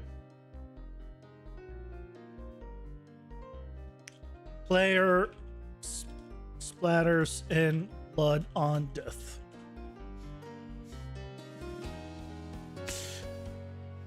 Casual things to write down on a to-do list. Can I put the Discord channel into my Patreon site, please? It has, so when you do it through Patreon, it should have a direct link to it. Like to the Discord. Like through Patreon.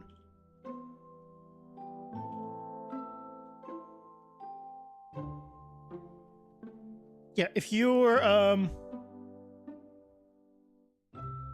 log into your Patreon account, go to settings, connected apps from the menu bar, click Discord, it's right here. That isn't working for you? As in, do you not see it? Do you not see Discord on your Patreon stuff?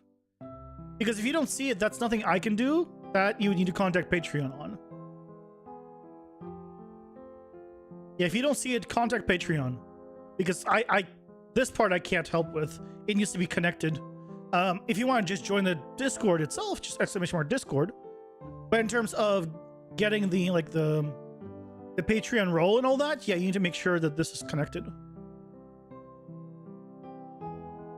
Try disconnecting and reconnecting it. Would be my...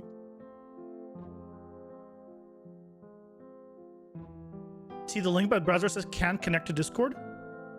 Yeah, try disconnecting it and trying reconnecting, or contact Patreon support. Yeah, this is unfortunately is outside of my help, my power to help, because this is pure Patreon. I have no control over any of this stuff here. So yeah, let me know. Try disconnecting it. Disconnecting your Discord and then reconnecting it. That'll be my step one to try.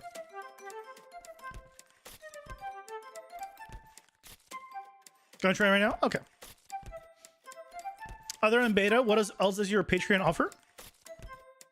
So here, I'll pull it up.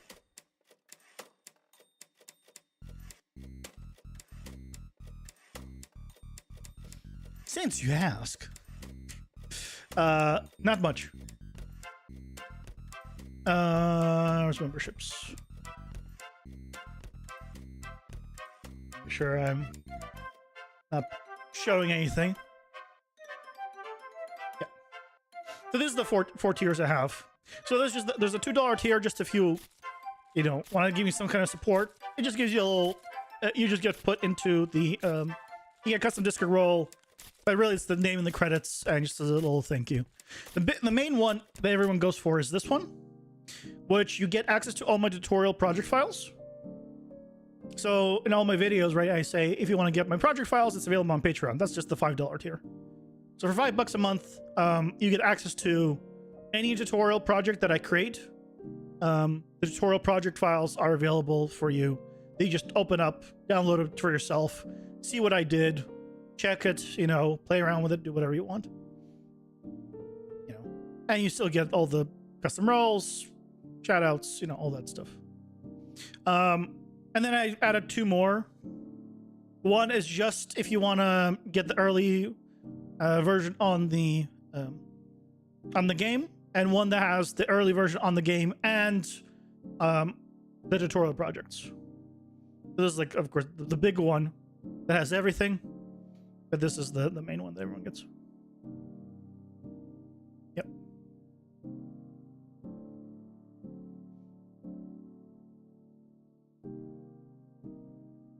Can you make a tutorial on the backrooms things where exit is also randomly generated? I mean, you don't really need something for that. All you need to do, or if you want that to happen, is you have the spline that is the border. You just need to, instead of having an interior, you do you find a single point on the exterior, and then you pick a random point, and then you spawn your entrance door, or you pick a random point and you spawn the exit door, and then that's it. So yeah, just you instead of doing on interior, you do along the edge. Pick this with the same distance, and then that's all you need. Yeah, there's not much of a tutorial to make on that one, because that's all it is. Instead of on interior, do by distance, and then select one point, and there's I did a tutorial on how to select one single point in the building series, and there's also a tutorial on another way of doing it on YouTube.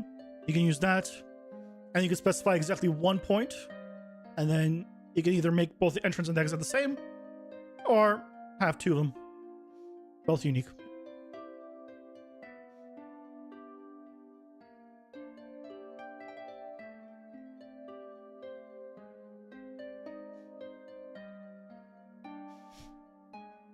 Yeah, just real quick, in terms of Patreon, right? So yeah, it's can't help specifically with Patreon specific problems, but you know, assuming there's something once you join, if you don't have something. Well, I noticed one person wasn't getting the role in the Discord, and for some reason they had to leave the Discord and then join through Patreon directly, and then it worked. So if that something like that ever happens, you can do it that way. And of course, there's also the if you become a Twitch sub or a YouTube member, you get the emotes in that respective channel, and you get the Discord role as well, so you get access to the same channels and your custom role and color. So yeah. Good stuff. Of course, you guys, you don't need to support me in any way. You guys being here is plenty, or watching the videos, so don't feel obligated to do so.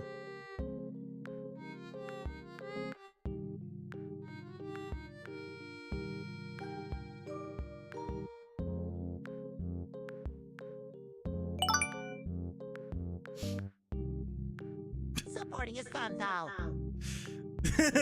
Thou. Thank you for the 100 bits solutions. I appreciate it. I'm gonna make a note for myself. Because cheering, not saying name. Slash how much. I should be saying your name, I think. I need to check what's going on there. If I messed up or what.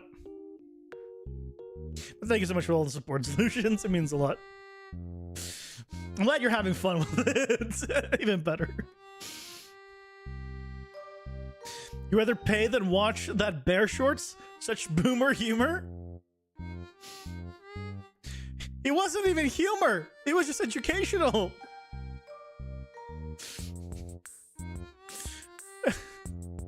You're not like my short? I liked it. I was thinking it's supposed to be funny. It was just supposed to be educational. I didn't know black bears can be blue-black. White. Yellow. Those are colors that freaking has.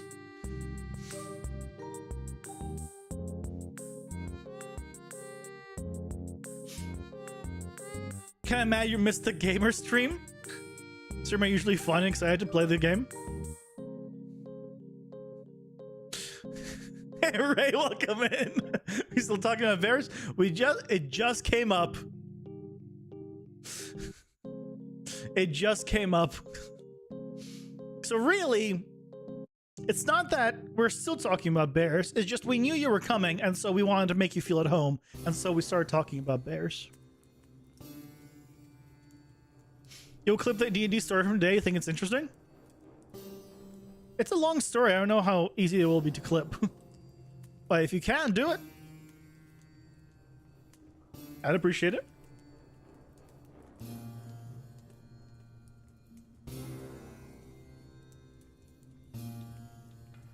This is not the one I was thinking of.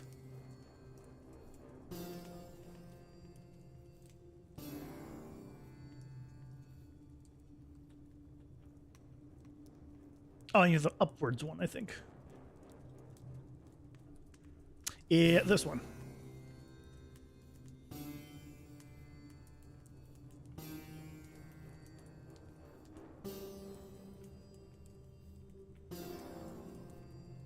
cut out a little bit of the frames here.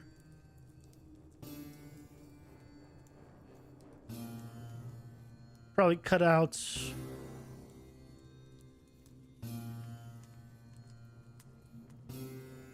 No, I should leave that in. Okay.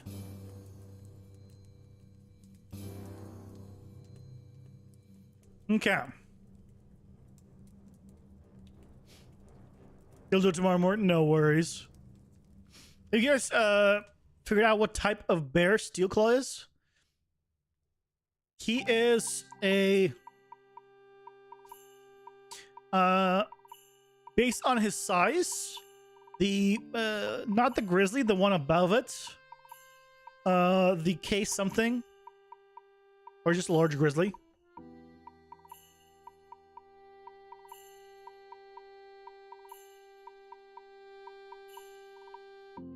I forget the name of it.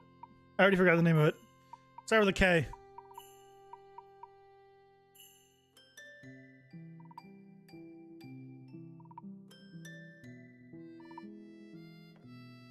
I forgot the name. Kodak. Yeah. Or Kodiak. Yeah. Hey, Wesley, welcome in. Ketamine? No, I don't think it was ketamine.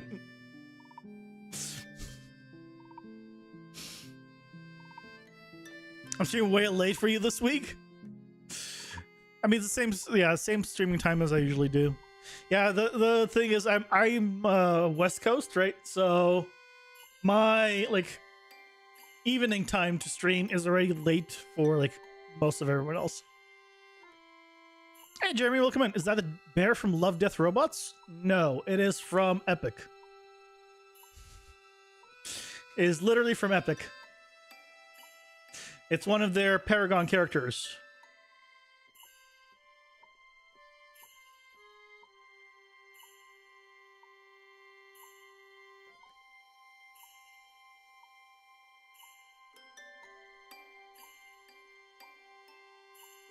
Bro, living in the past, Smoach? What do you mean? Oh no, there was a joke there that I didn't get, isn't there? There was a joke there that I didn't get.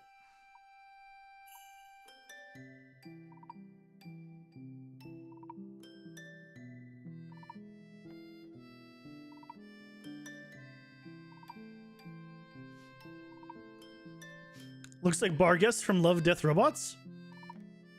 Oh, living in the West Coast. Well, it's not that I'm living in the past. I'm living in the present. You're just living in the future. But look, when the end of the world comes, okay? And we know it's going to come. It just means I'm going to be alive for longer. Right? You're going to be dead because the Earth blows up, and I'll have an extra 4 hours to live. Because that's how time zones work, right? You're 4 hours in the future.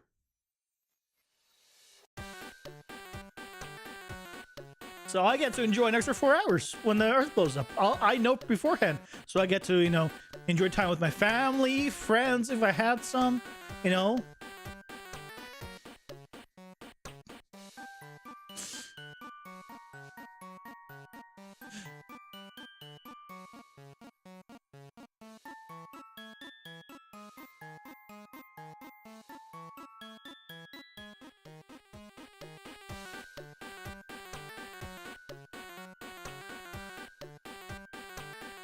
There you go.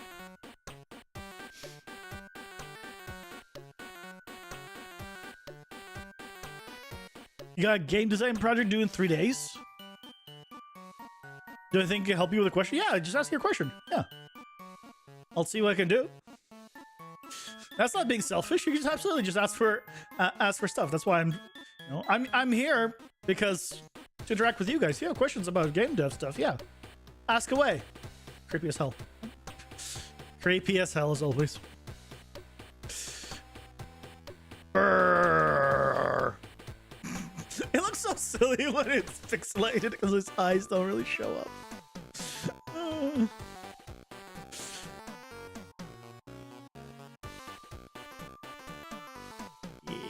Looks good. Okay, let's save this.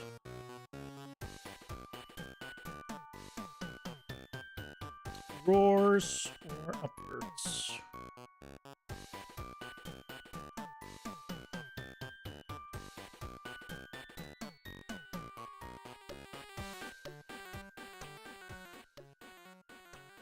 Roars. Roar. Upward. Okay. Go.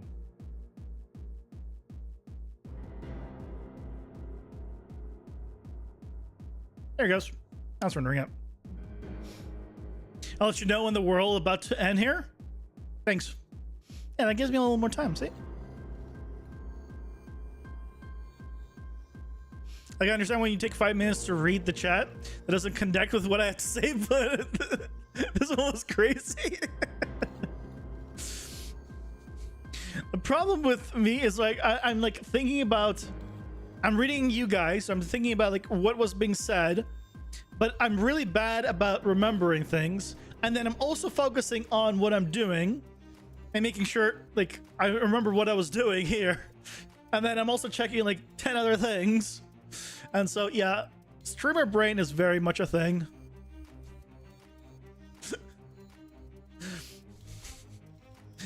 You made a character master that roams around randomly and takes the player through a pawn sensor. And then routes towards it when it spots it. It checks if the player is within the sensor, regardless if there's anything in the way. So basically, the monster can track you through walls.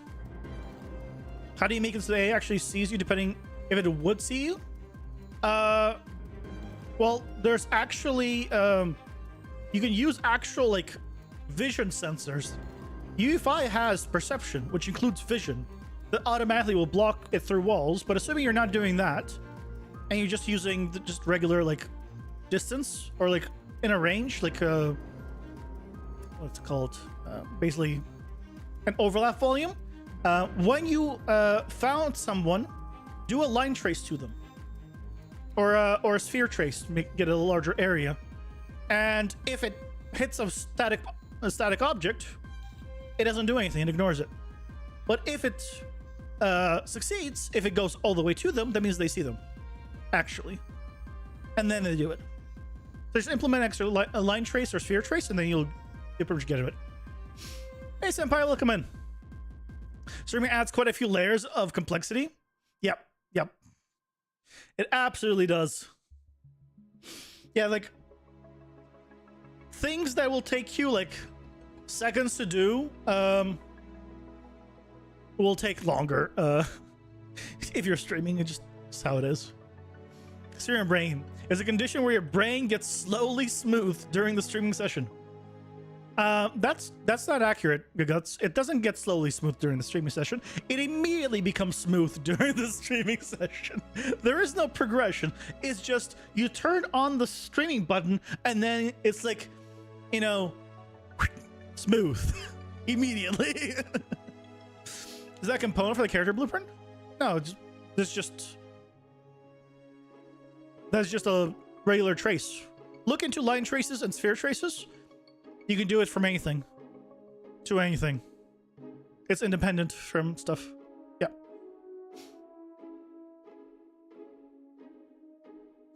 OBS turns your brain into a wad of gum. Yeah.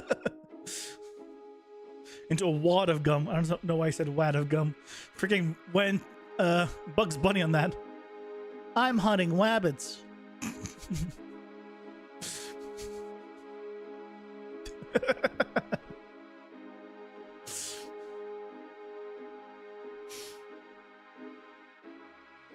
Yeah, also, like, right, when you guys are chatting with the streamer, and it's the same thing with I'm in the chat, right? Let's talk with someone. I'm having a more of a one-on-one conversation, so it's very easy for me to keep track of everything that's happening between me and the one person. It's a one-on-one. But, right?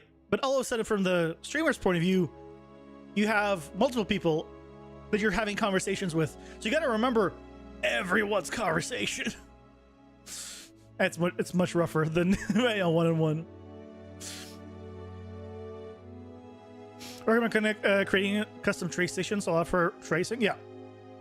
I'll make your life easier to whatever you're tracing on YouTube. Yep. But first, learn about just traces in general, and then you can go into that stuff. Question from one dev to another. Have you bought assets from the marketplace for your project? No. But yes. Yes. I literally, the dungeon generation is being done through Dungeon Architect, which is a very expensive plugin. You've been going through 5 major asset sites for free assets before spending money on what you need. I have not bought assets. All assets I have, well, are free marketplace ones that I got like just every month. The only ones I have actually bought, were the animation ones at one point. I think I bought like 2 or 3 animation ones specifically. But in terms of like assets themselves, no. Because I'm an environment artist. I can make the assets myself if I need to. And I'm not at the point right now where I'm making assets anyway, so. But yeah, my, like, if I open up my library, like, here's all my stuff. A lot of stuff. And the majority of this, like I'd say 95% of this, is just free stuff that you got every month. So some of them is old now, UE4 stuff that no longer works. There's no way of removing this stuff, unfortunately, from your vault. I wish you could. But yeah. The guy I was looking at Boy in a Kite because someone told me like they were checking the performance for something. And I can't remove it anymore from my, even though I opened it just to see what it's like. I don't care about it anymore, but I can't remove it. So it's there. Great. So yeah, this is like, there was like a couple of years or like that wasn't collecting stuff and I regret it. But oh well. But otherwise, like every month, just get the free stuff. You lose nothing from getting the free stuff. You watched my stream while playing games and chatting in the Discord in another language. It was rough. Yeah. Usually, if you play a game that requires your attention and you want to like interact in a stream, that already is sometimes difficult. So I'm going the extra mile to learn all. It's more like I'm going the extra mile to just get it all. Gotta download them all. Marketplace. So rather have it than not. Yeah. Yeah. It's free. There's no reason not to. Yeah, like if you go right now to the marketplace. Let's go marketplace. You can go to, on the web as well. Right? Free for the month. Sci-fi environment. Stylish Tokyo. Flock system. Replicated grab system. 6 map bundles. Like just this, right? You could already use this to create environments. Depending on the style you want, this is a great starting point. It's free. So, if you're looking for, like, sales, look into this website. If you don't know about it, Orbital Market. This is the better version of the Unreal Marketplace. You can just type in whatever you want and search, or just click search or whatever. And this is the Unreal Marketplace. But here you can search by name, popularity, price, release date, reviews. You could also change the category. You could specify the engine versions you want specifically to work. You could only look at discounted things, or you can only, I think there's a, yeah, you can just do free. Here's like a bunch of free assets right now you can get. If you want to like see what's available right now for 5.3, for example, right? Because not everything's converted to 5.4 yet. This is all free stuff, just free. You can download it right now from the Unreal Marketplace for absolutely free. All of this free. Like, look at this. Look at this stuff. All free. And if you find one you like, right? Then you just click on it, and you can open it directly in the marketplace or in the launcher. So yeah, orbital-market.com is where I go to, like, if I want to actually search the marketplace, I search here. I don't search on the actual marketplace because the actual marketplace is garbage search. It really is. So if like there's a sale going on, you want to see what's on sale, what I would do is go on discounted. Obviously you can't do discounted free. Discounted, and then you can go by popularity, and here's the most popular discounted ones. Right? So now I know these are very popular. Or if I want to do popularity, I can go by, reviews. Based on reviews, like this one. By the way, Kit Bash, I do not recommend. I don't recommend Kit Bash in the slightest.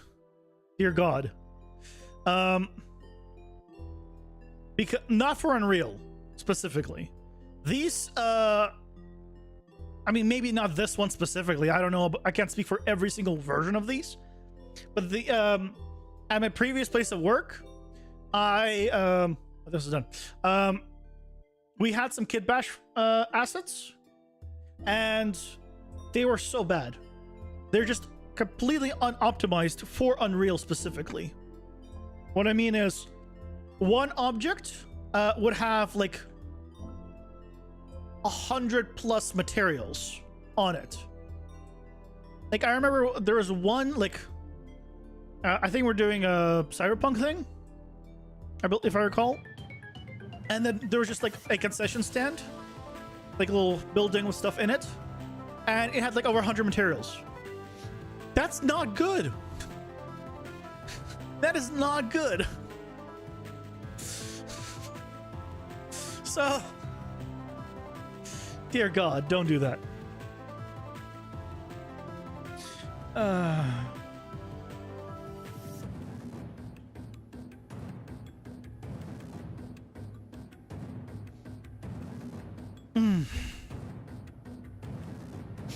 You're working on a very specific project that doesn't utilize most content? Yeah. If you're doing something very specific, you'll probably need to make your own. But maybe you can start like as a base with something else.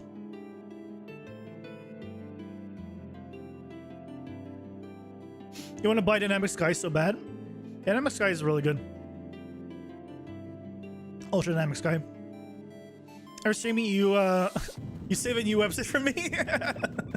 Good. I don't know about every stream, but glad you have something I can show you.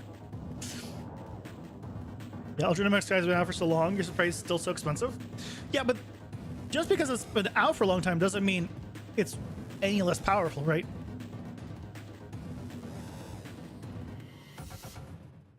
Your project is chibi in a stylized world, so asset options are very limited to you. Well, here's the thing. When you're doing something like that, you can get assets and then make your own materials. Or find a workflow that takes the materials that are there and then makes them more stylized for what you want. And then you go from there.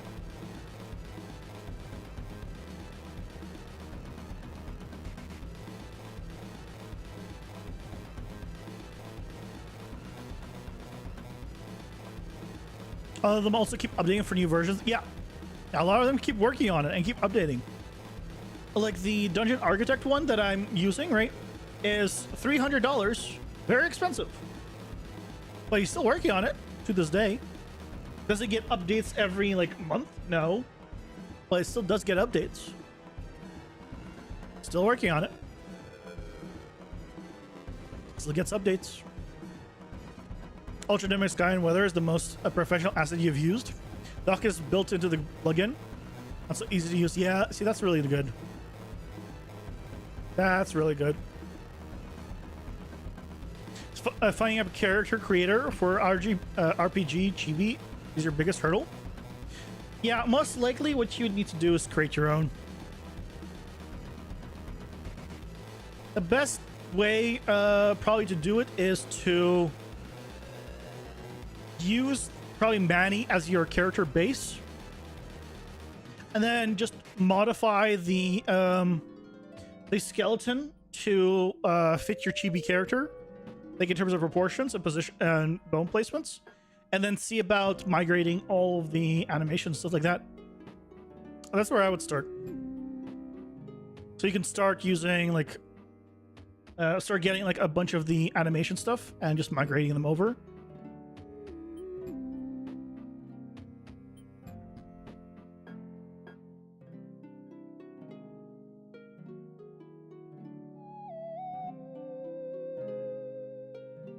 Yeah, usually you're not going to find exact things. Oh, ads time. Here, pausing for ads.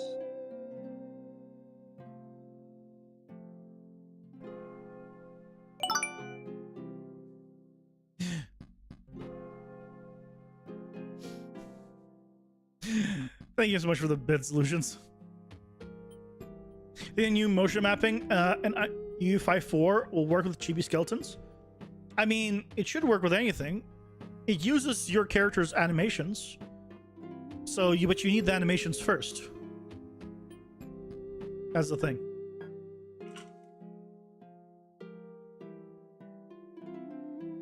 And then, my understanding, then it will use those to like go in between. But you can't create animations from nothing. It needs like a base. From my understanding, at least. Again, I have not played with it.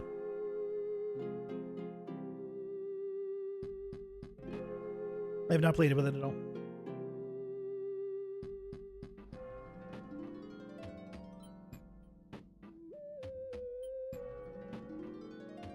I'll be right back. I'm gonna get some more water because I am out. Well, ads are gone.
I'm back. Water, what do you mean? Sorry. Slip of the tongue. Slip of the tongue. Gotta refill my jet fuel.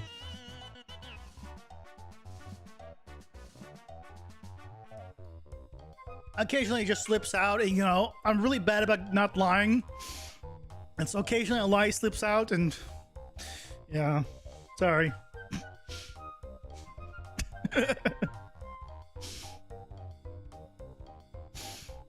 The Discord members aren't quite as informative when you need them to be. Well, the thing is, right, it's like you gotta have something quite unique for people to answer, because if it's something super common, you're not gonna get an answer, because they're gonna be like, okay, well, you could have Googled this. But also, you can't be too unique, because then nobody's gonna just know it, and so they're not gonna answer you because they just don't know, right? Like I'll see like I'm in a Discord with an Unreal section, and people ask questions in there.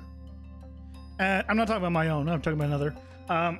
And occasionally, like, I'll see a question, and I'll be like, okay, well, I don't know the answer to that one, so I'm just not going to say anything. Like, cool, okay, so I just don't say anything. So even if it's there for like a couple of days, doesn't change the fact that I don't know anything about it.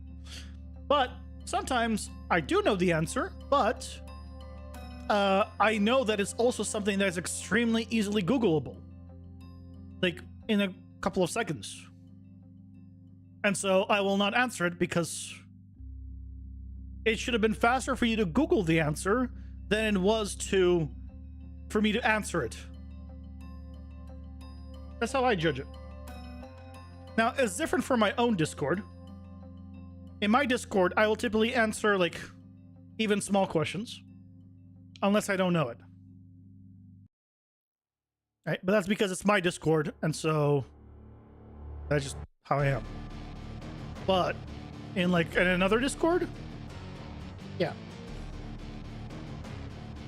it used to be something I am knowledgeable in, like I know the answer to, or I can help out in a way, and it's not something easily Googled.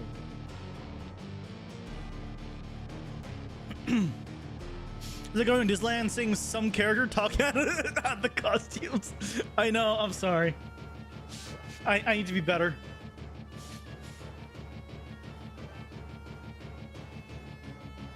If you want to see something funny, look up stylized landscape 5 biomes. I mean, yeah, but Palworld isn't exactly like unique in its style.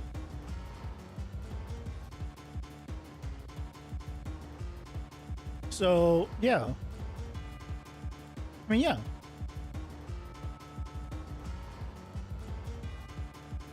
I mean, yeah. Basically Palworld, but yeah, but Palworld, again, isn't unique in its style. Right? It's slightly stylized environments. A lot of games have the same style.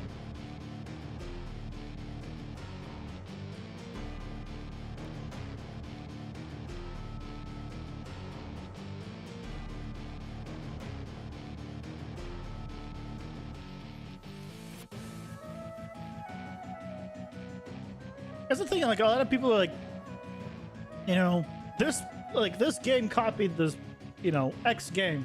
Yeah. Most games copy other games. That's how it is. It's your favorite style, mixture of realistic and stylized. Yeah, it's really nice. It's the like it's not full stylized, but it also has like a sense of realism. Yeah, that's like I really like that. Where you're not trying to like force realism, but you know, you're able to have like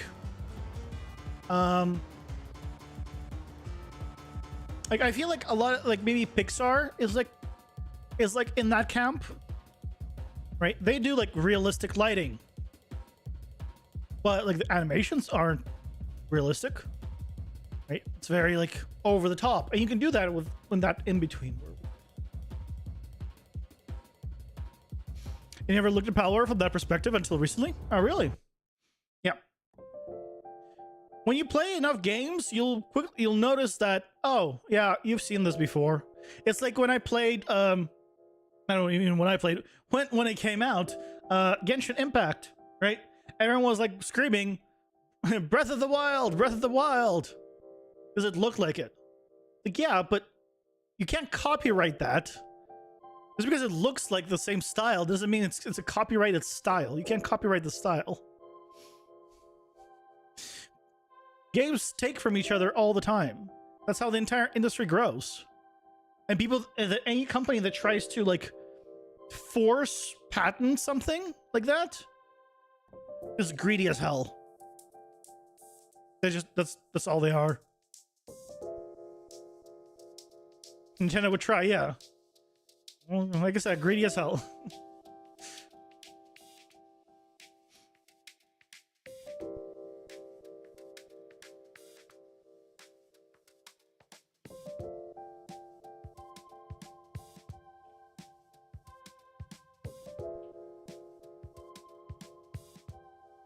Nintendo match. It also never works. It tried in the past, but failed all the time. Yeah, thankfully. They always get a lot of backlash for it. But the problem is, for a lot of these cases, this is not unique to the game industry. This is like a lot of businesses in general. The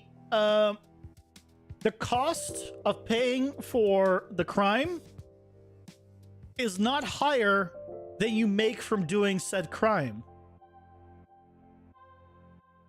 Why? What? Why is that a thing? Why can I earn $1 million doing some crime or something really shitty and have to pay like $100,000? Well, that just means I just made $900,000. So why would I ever not do the crime? I'll do it the next time too. And then time after that, because it's still going to get me money, right? So I don't understand. I don't understand the logic. If the fine is so low where it's negligible, it doesn't matter. You'll just do it again.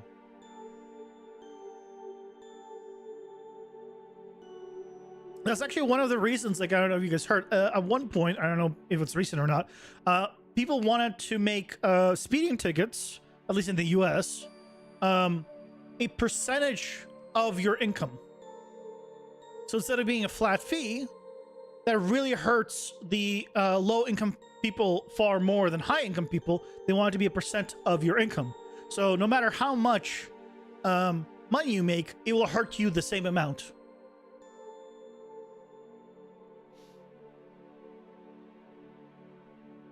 Last time we were here, I was working on Poison, Fire, and Ice Armor. Yeah, that all works. Yeah, I can show you that.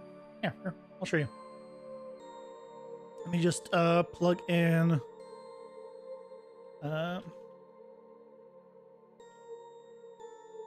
this in there. Right, so if I gave myself Fire Aspect, Freezing Aspect, and Toxic Aura. So if I come... Right, so there's the Toxic Aura. Right, it goes away. And then if I hit him, I give him the Fire Tick. After 5 seconds it goes away. And if I keep hitting him... okay, well, let me just give myself the Freezing effect.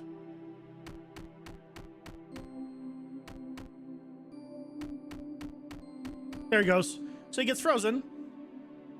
And you can see the icon above him, and then now he's unfrozen.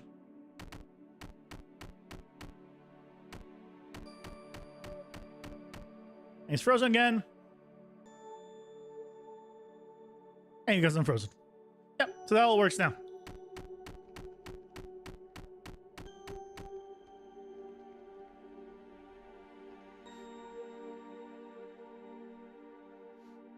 Lobby's got those laws in a long time ago.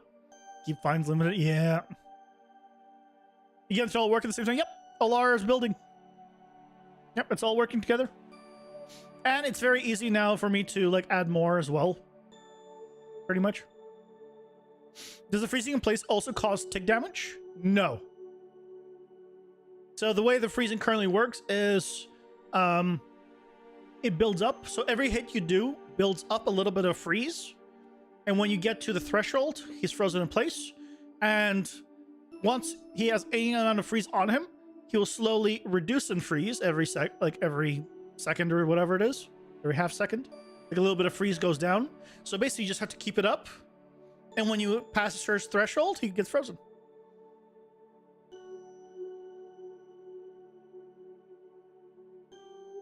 So...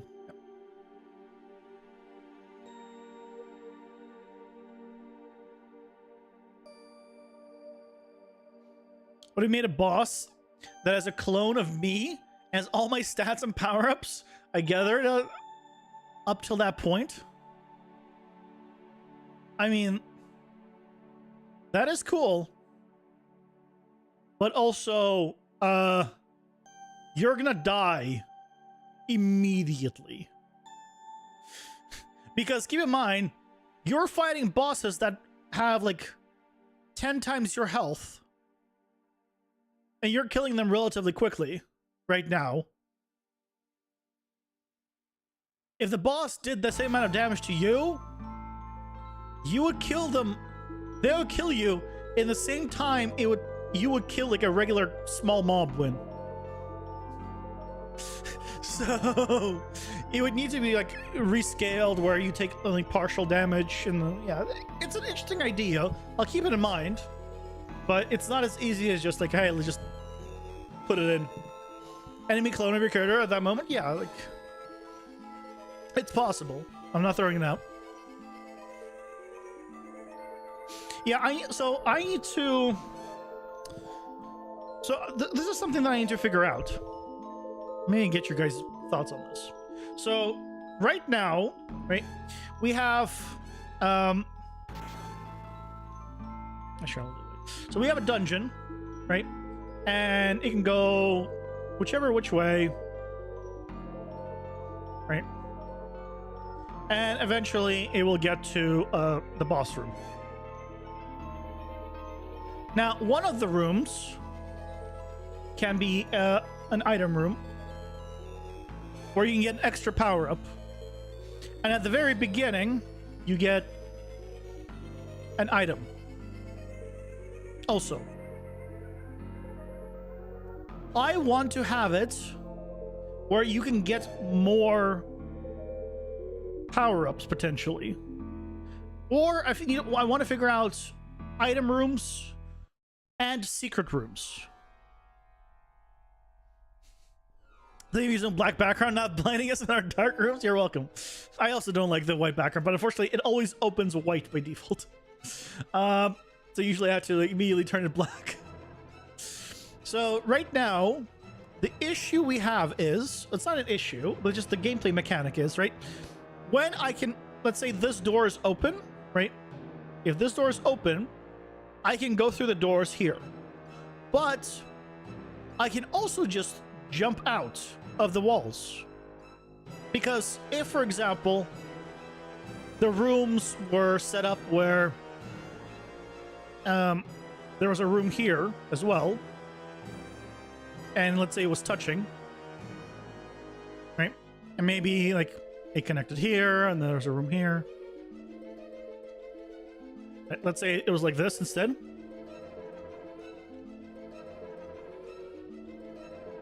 Okay.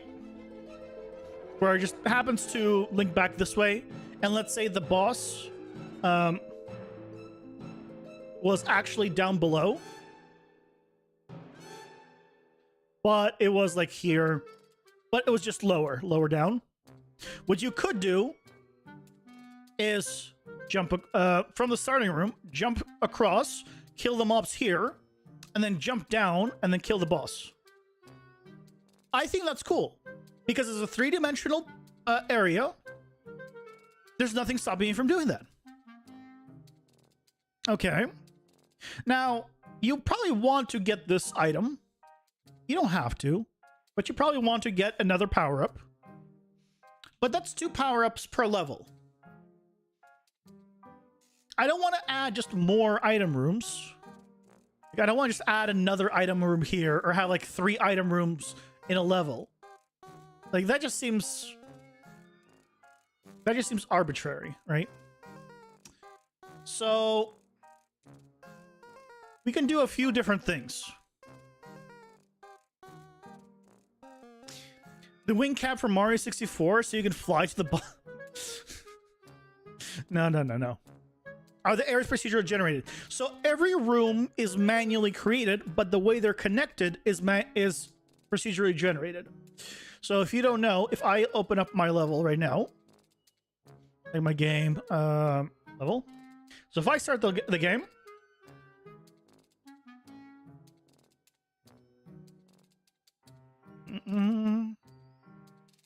yeah, amendment. Now I have some ideas, and I just want to run them by you guys, and feel free to offer me more suggestions, right? So you get the power-ups, choose which one you want, right? So I start here and I can go forward. Okay, cool.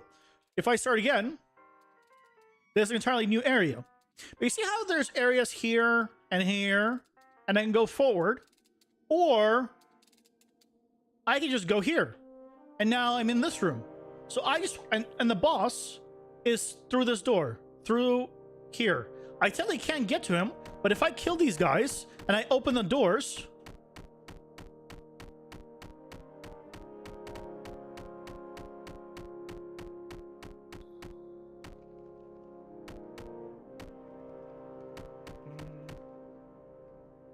hold on, back here. Okay, so doors are unlocked, right? So now what I can do is, even though this is a wall, I can just jump through. Now, right now, for some reason, the boss room doesn't properly lock, it seems. But here's the boss.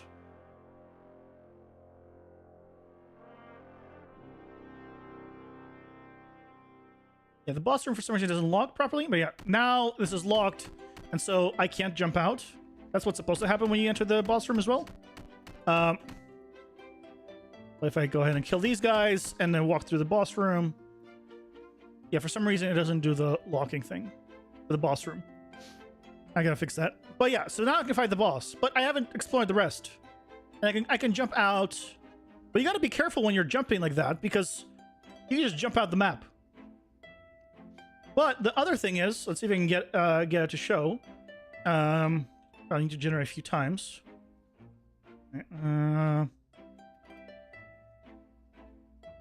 Come on, give me one that has a little downward.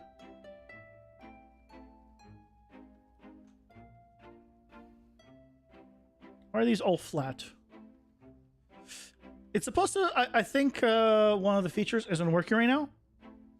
So the point is you're not required to go in order for rooms. That's the main thing. So you can, oh yeah, here we go. Look at that. This is a different one, but this is like, the boss room is right next to me. Bam, I'm in the boss room. Right, I just fight the boss.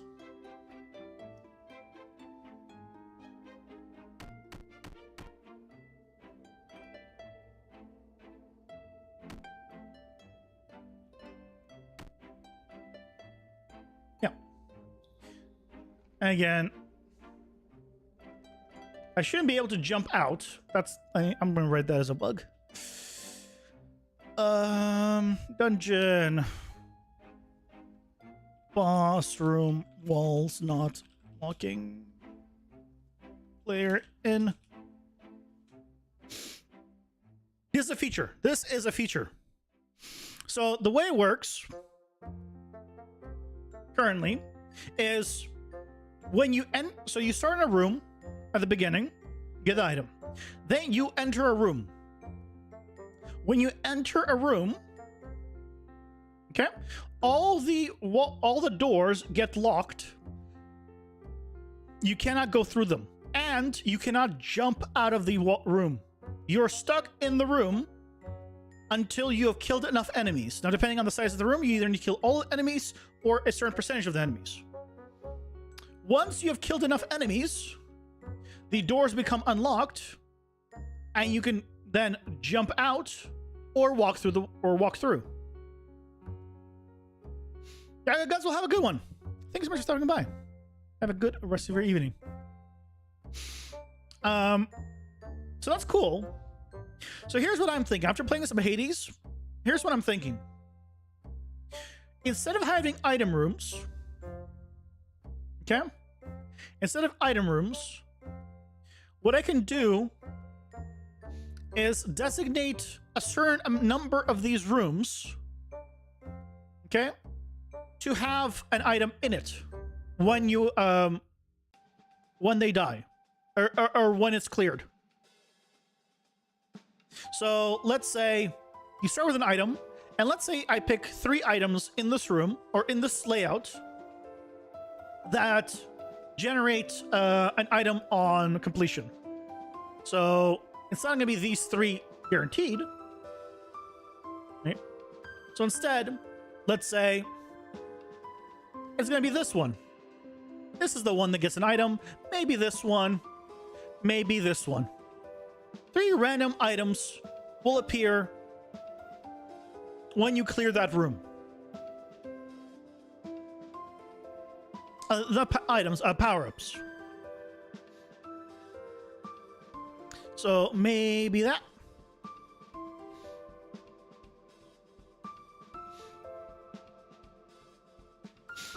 So you can adjust the boss aggro on proximity and invisible walls created when engaged. Yeah, I just need to tweak the boss room. The boss room one walls should lock you in when you enter it. That's the bug. It's a risk as well because you might not be strong enough to fight the boss yet. Yeah, exactly. When you go to the next level, right, it's gonna be assumed you have a certain amount of power-ups. So in terms of difficulty, so you want to clear them, but you don't have to clear them. You like the concept? Will that make the game more enjoyable or just be confusing? How would someone new to the game know to do that versus just use the doors? That's probably gonna be like a tutorial or a pop-up like at the beginning that explains that. Yeah, that's gonna be explained at the beginning. Like, so what I'm thinking of doing is right now, right, there's just these blue walls. It's hard to tell, but maybe down the line there's gonna be like beams or like a see-through wall will appear. There's gonna be some kind of visual indicator to show that you cannot jump through or like you can't go through it. So there will be some kind of visual thing they'll be able to tell. Right now there isn't one, but down the line there will be. So yeah, so I'm thinking maybe instead of item rooms, certain rooms when you clear them, you'll get that an item drop, which will allow me to have possibly more or less cards that you can get on a floor more dynamically. When I see the style of game, you think how speedrunners are going to destroy it? That's fine with me. I think that's fun as hell. Yeah, like, so this originally came about because oh, here we go. So see how like there's floors down below? If this was closer, I could just jump down into it. And yeah, depending on the roll, yeah, you can just jump through. So I can go to this room, or I can just go into this room and just bypass it. And when I clear this one, I can just go into that room. Even though right now, right, the doors are locked, so I cannot jump through. Right? I'm stuck in this room until I clear it out. Once I clear it out, and since doors are unlocked in this case, then I can proceed through. So here's another one, right? I gotta kill him. Again, this door won't open because there's still some enemies nearby. Now doors are unlocked. This door opens. And also, I can just boink, go into this room.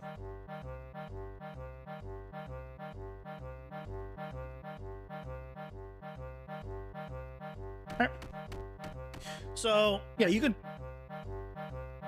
I think it's pretty cool. And again, this came about because I was like, this is a cool 3D environment. And I'm like generating in a room where I can see the rooms next to me. And I like that I can see the rooms next to me. But I really want to go there. But there's no door there. I really want to. And so I decided to, you know what? I think it would be fun to be able to just go into the room that you want to go into, assuming that the doors are unlocked. So that way you can't just like go through the room, spawn all the enemies and just run through. If you enter the room, like you land in it, you're locked in it until you clear it. Which is cool. So I think without item rooms, we can do spawning an item in certain rooms. Now, I also want to figure out a way of doing secret rooms. Okay? So let's say this would be a secret room, right?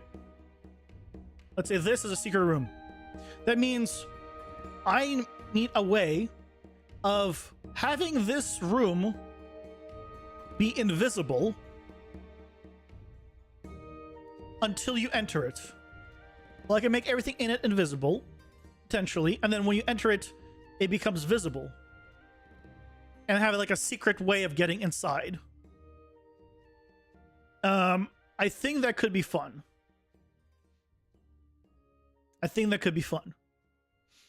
What I could also do is I I can't have island rooms. I mean, I could. Potentially. I think I can do custom doors, in which case I think I could. I'll need to figure it out. But yeah, I want to have like invisible rooms where, let's say there's a gargoyle statue here, but it's actually like a that you can walk through that gargoyle if you know about it. And if you walk through it, then you'll end up in the secret room. And maybe the secret room also has, you know, an item. Ads are here. Oh, Pausing for ads. yeah, there's like lots of things I still want to like figure out. Yeah, I want to do maybe like island rooms. I need to figure out how to do like non-connected rooms potentially. You have to specifically jump through. Thank you so much for the 25-bit solutions.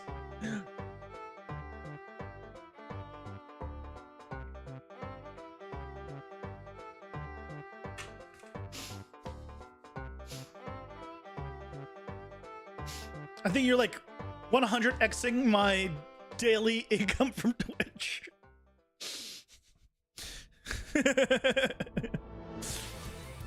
Effectively. Because normally I'll get like 2 to 5 cents or something a day. That Canada really sounds like a cool concept. Yeah. So that's the thing, right? Because we have because these rooms are, I don't know why it's generating always down below. It's supposed to always generate you above, but I think there's just something not working right now.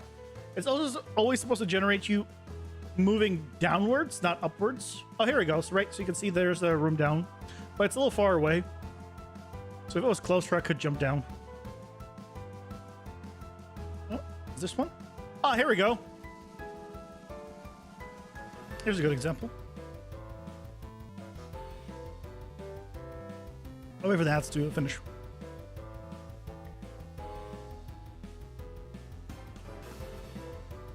Wait for ads. There's the boss over there. You can see him. Here's 5 more, Sensible. Leslie, that's not 5 cents. That's a whole $1. That's a whole $1. I really appreciate it. Hey, Sourville, welcome in. Did I figure out the slope movement? Yeah. Are you talking about like running up and down slopes? Yeah. So if I do that dash, I can dash right up and down. If that's what we're talking about. Yep. See? Dash up and down.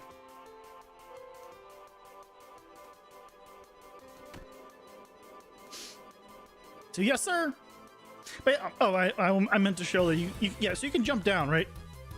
So you can go here. You can go this way. So it's really cool. I like it. Oh yeah, so here's like a room down below. Yeah, you of course risk the risk of falling out of the map. But yeah, so I really like that. Like when I saw it, I'm like, I really want to just jump down, or just be able to. Oh, there's the boss room. There you go. Right. So I really like this as a mechanic. This thing right here was too long ago. Yeah, a lot of changes have been made since then. You have a dash attack that does damage. One thing I always do in these types of games is have an ability to build with no weapons. That is on my to-do list for abilities, for power-ups, to give your dash the ability to do damage. Yeah. One that's probably going to be on where you started, and one that's going to be on where you end up. Mm-hmm. So that way, yeah, I'll do like a little explosion around. Yeah, so right now, these are the power-ups I have. Invulnerability, stun chance, air blade, lifesteal, multiple projectiles, spreads, a berserker, soul siphons, surrounds, culling strikes, speed boost, damage boost, phase shifts. Like, become invisible while entering a new room for 10 seconds or until you hit an enemy. There's some, like, I think some clever ones that are pretty fun. AoE damage, like, orbiting stuff around you, piercing shots, special shots, homing. You can get like really fun stuff. Like one of my favorite combinations is getting Airblade, which just makes your melee attacks projectiles. Then getting multi-projectile. Which right now is going to get 2. I think I missed out on the greater one. But then you do that, combined with homing shots. And then you want mini black hole. So pull in all characters in range towards the point of impact. Did I get... Wait. I got mini black hole. Why is this pushing me away? Ah, here we go. Oh no. That wall should have been locked. But yeah, so I can basically just effectively fly around. Because, right, it's pulling towards... It's homing towards enemies. It's like silly, right? It's silly. Maybe you get like a really fun combo this way. And that's the point of it. You want to be able to have like really weird and fun combos. Now doors are unlocked, so I can actually just jump down. Okay, that's a bug still where if the entire dungeon generates too low, I have a kill zone, but apparently if I go too low there, it still kills me. It generates way too low.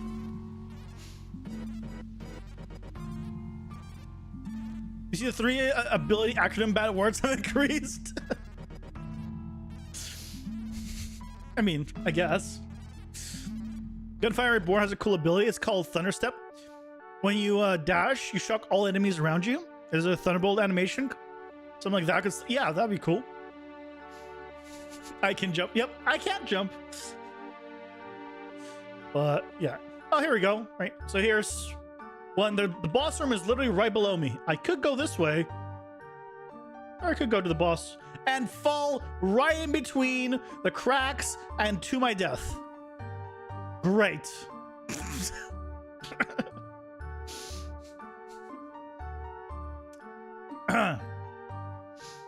Well, there's the risk of doing this.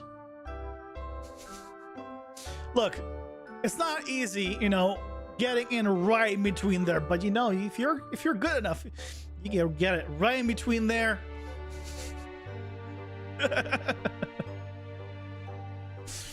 You're using that warrior sprite?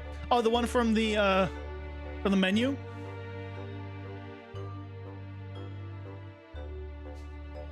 Yeah, that's the one I was using originally.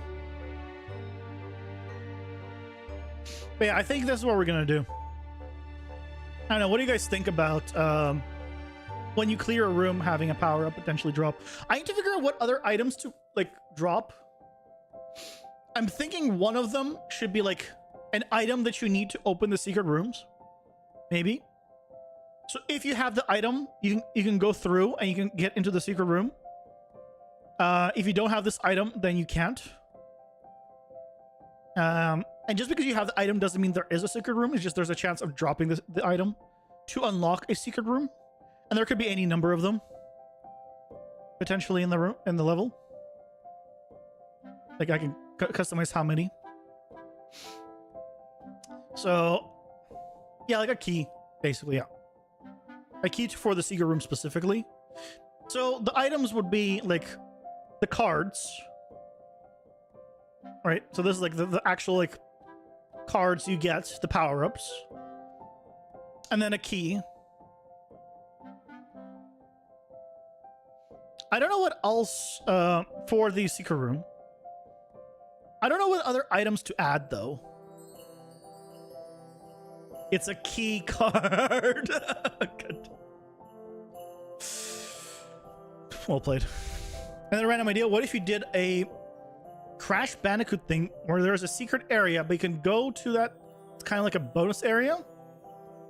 These give you got, yeah, well, that's the idea. But I need to figure out what kind of loot I want. So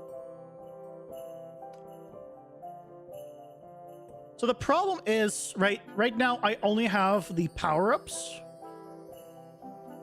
But hey, Nash fan, welcome in. Maybe some chests could be mimics. For there to be chests and mimics, I need to figure out enough items in the game that make sense to have a chest.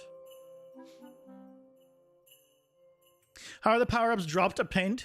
So currently there's an item room. So you get it one card at the beginning, and there's an item room, and then every level you get a new card at the beginning, and there's an item room. I've wanted to change that because I want to be able to have more power-ups per floor. I think it's more fun. So I want to increase the amount, and so we're gonna make it so when you clear a room, if you clear the correct room, there's a chance. No XP anymore. There used to be XP. No more XP. I'll reutilize the XP system for maybe like an ultimate ability where you can generate get enough to fuel your ultimate or something. But yeah, currently no XP.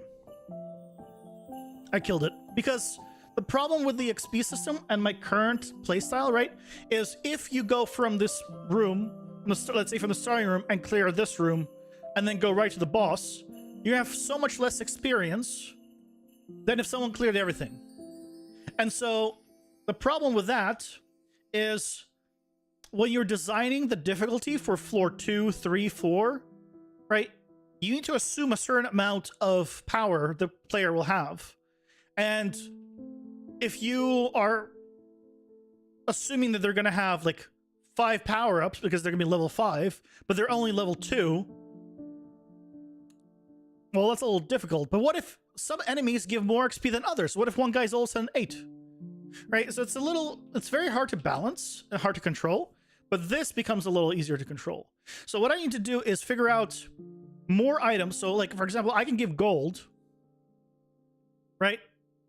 But that means I need a shop or something to buy with them.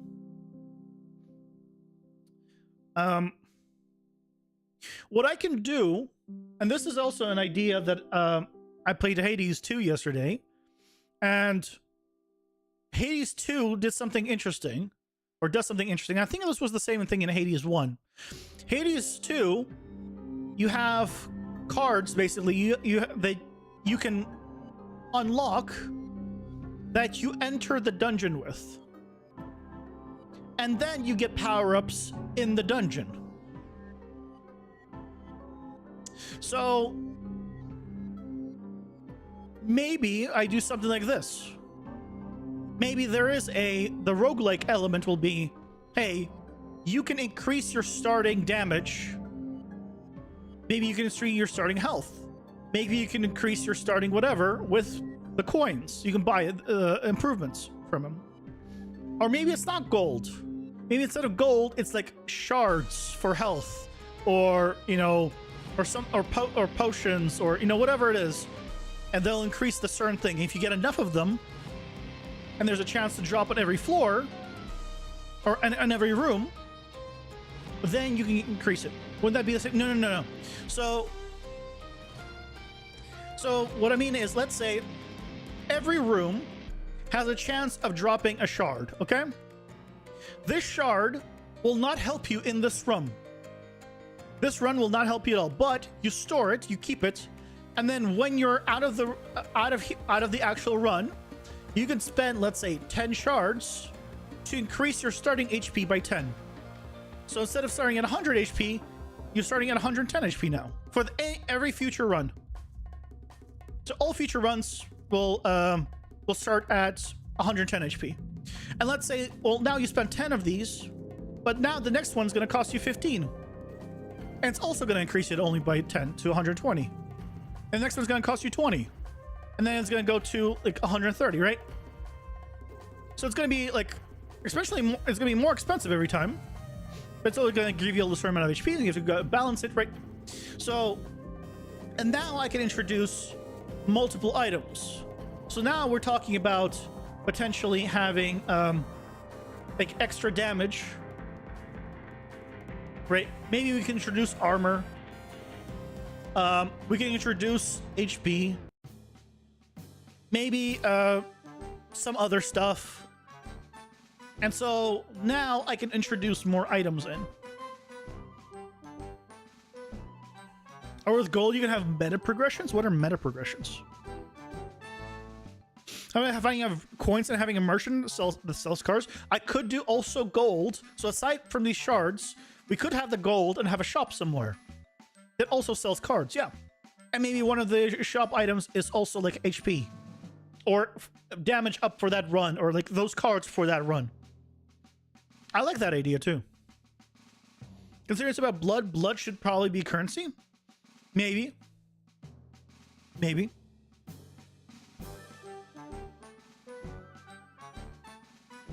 So you increase it in the lobby. Yeah, exactly. It's increased in the lobby. And so every run after that, you know, will be more powerful. So let's say like it's balanced where you have a hard time making it to the boss unless you jump right into the boss. So by default, it's very difficult to make it all the way through and kill the boss. But after run 3 or 4, when you've increased your HP a little more, maybe increase your base damage a little more, all of a sudden you're getting to the boss just fine. Right? So maybe something like that. Now this I'm only coming up with right now with you guys. So this is not something I've been thinking about for a long time. This is literally, I just had that idea.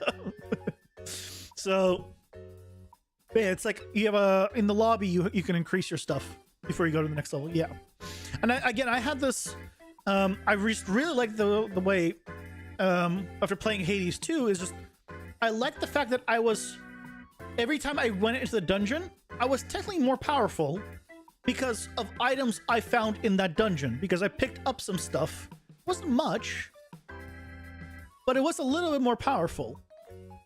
So, you know, maybe 2% more HP or 2% more damage, you know, every little bit,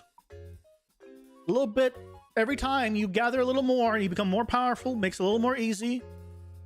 I think that could be good.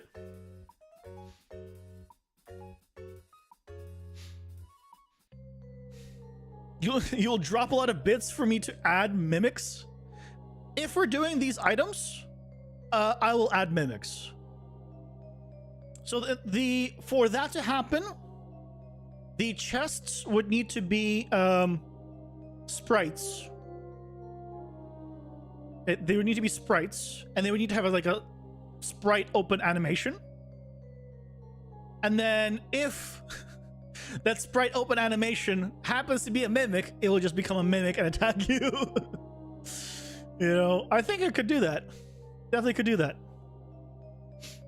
I think that'd be fun.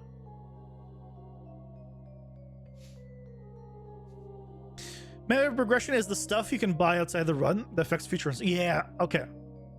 That's exactly what it is. You don't want an easy game? Yeah. You played Diablo 3 with 3 of your friends, and we just walked right through the whole game. Couldn't even change the difficulty. At least you couldn't figure it out. I don't know. I don't think Diablo 3 had difficulties, right? That's a Lucius. Mimic party. Thank you so much for the 200 bits. Here, to make it official, here. I'll put it in the dungeon. I'll make some to-dos. Items to increase stats in lobby. Future runs. And chest / mimics. And we want hidden rooms that need a key to enter. I know that it could work, but what if you did a rare chance for a mystery chest? Like in... I don't know what Bow Zombies is. If you could explain what the mystery chest is? And maybe Black Ops Zombies. What are the mystery chests? I don't play Black Ops or any of those games, so I'm not familiar with it.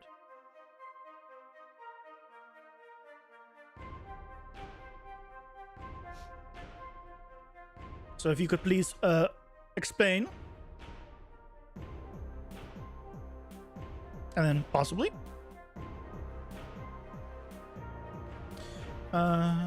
Enemy ranged with special? No, I need enemy melee with special.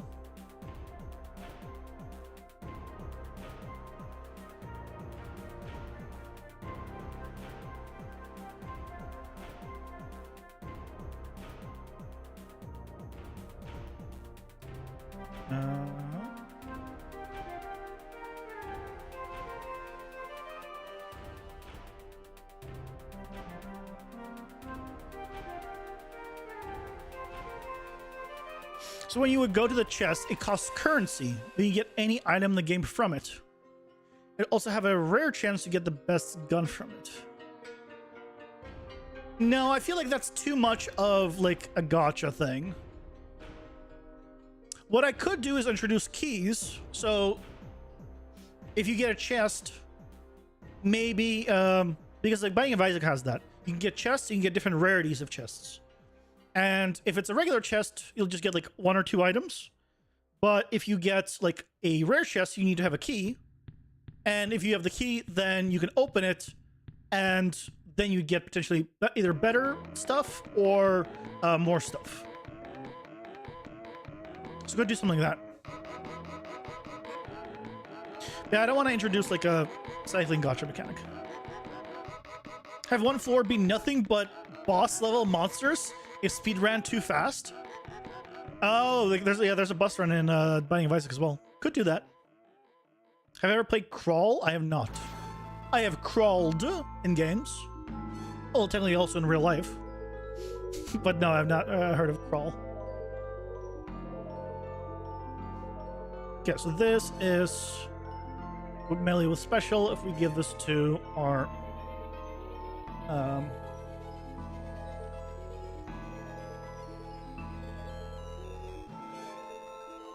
you, attack radius 50 radius. This is fine. I want to check your health. What is your health at? 1,000. Okay.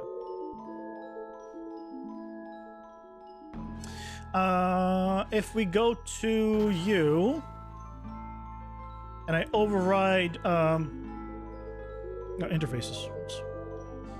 Special attack. Little print string here.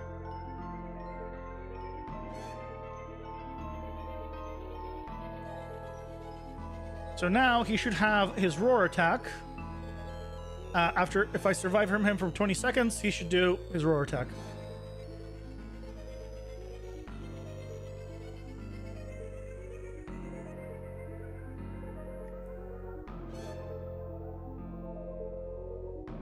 Should I just reduce the time for this test? Oh, there it is. And there it is, the print. Nice. Okay. It's a really cool roguelike that is a 4-player co-op. When you start, you all fight till the death. The one who lives has to go to the room, has to go room to room, where the other 3 players try to possess the items in the room to kill you. Once you clear the rooms, you can find a shop to buy items with blood. Interesting. Me so stupid. Have you tried running this in VR? No. I don't even have a VR headset to even begin. But yeah, I don't even own a VR headset to even attempt VR. Oh, I know. I'm sorry.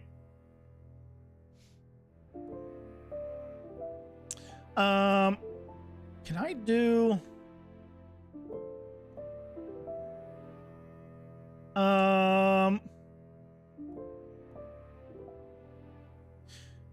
hold on,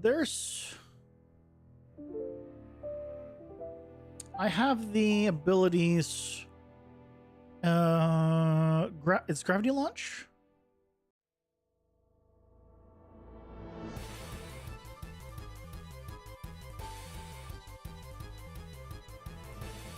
Oh, I need push away as a...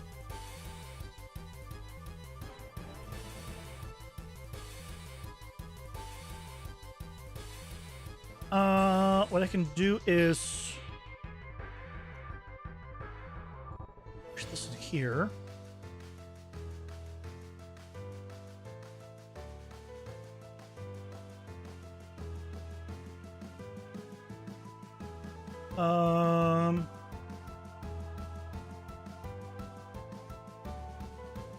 Push away.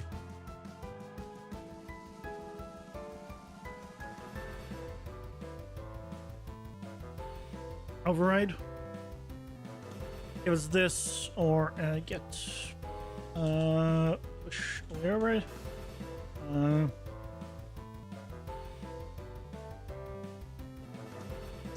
Actually, no, this won't work because this is.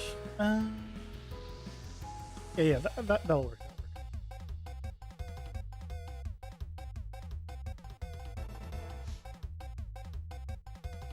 So I need gravity launch.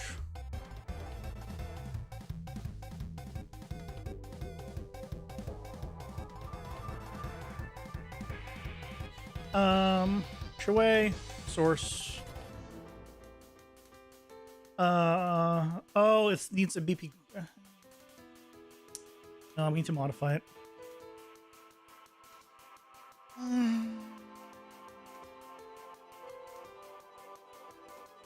Yeah, this is meant specifically for that item.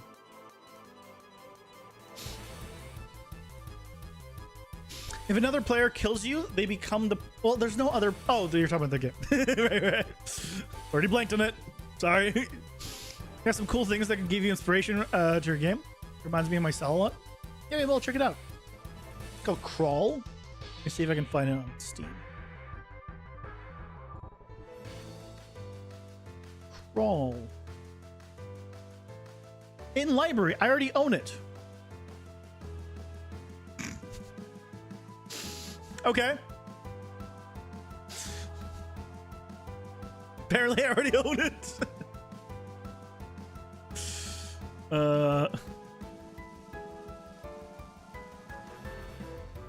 Yeah, Crawl is already in your Steam library.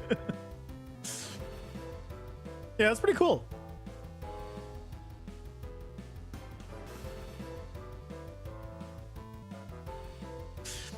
This being implemented as a 3v1 or 2v2 race mode to beat the boss. So right now it's entirely single player. There's absolutely no like multiplayer aspects to it because at the current moment I'm just not skilled in multiplayer, and for my first thing I don't want to dive into multiplayer because that involves actually knowing replication and things of that nature, and I'm just not there with like fully understanding all that stuff. And then you have to deal with server stuff and like, right, it becomes like it's a whole thing, and hosting. So yeah, no, this is a single player game. It's inspired by like Binding of Isaac, now a little more Hades stuff, Dead Cells, things of that nature. Single player games.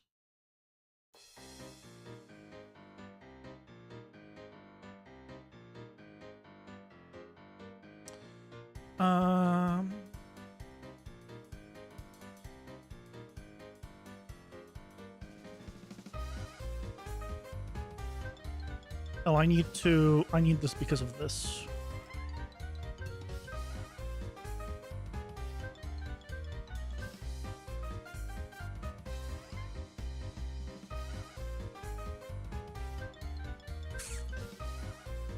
Do you have any idea what my hero character will look like? No. Currently I'm using Manny. I don't know what anything's gonna look like yet. Online functionality will be something you'll need to deal with. Yeah. Online functionality is not simple, so deal with it just yet. I just duplicate this and say gravity launch from character.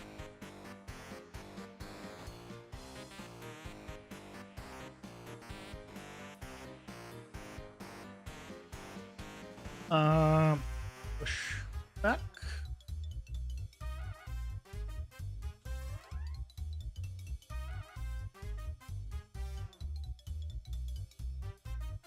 And source can be actor.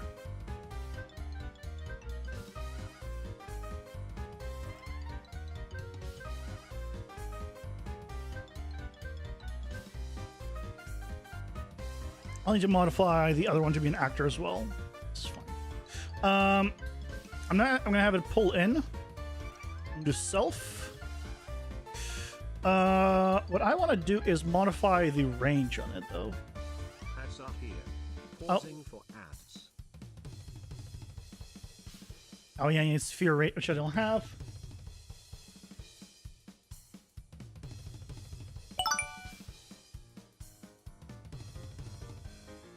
Personal offline games you play, you enjoy better. Yeah, me too. Thank you so much for the bits again, solutions. I really appreciate it. It'd be a great online only game. No one's playing it. It's worthless. Yeah. They think I'm a single player person. I even online games. I like to play single player. I played MMOs single player unless I'm forced into groups, and then I don't enjoy them because I'm very much an introvert.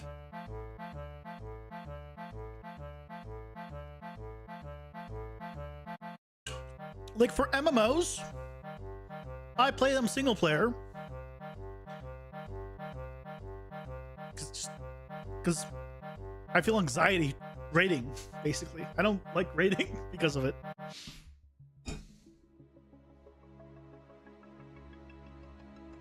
Once the ads are done, I'll tell the story a little more because I don't want to let anyone miss out on that.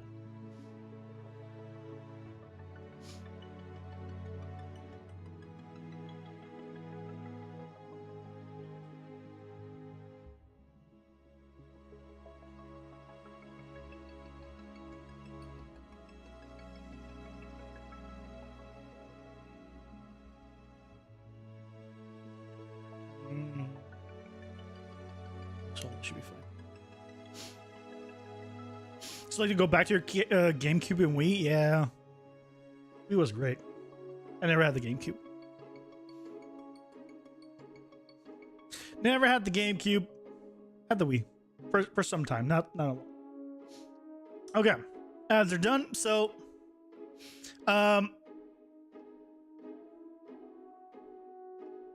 so I play multiplayer games. Like even MMOs solo. I played Final Fantasy XIV solo. I played Arcade solo. I played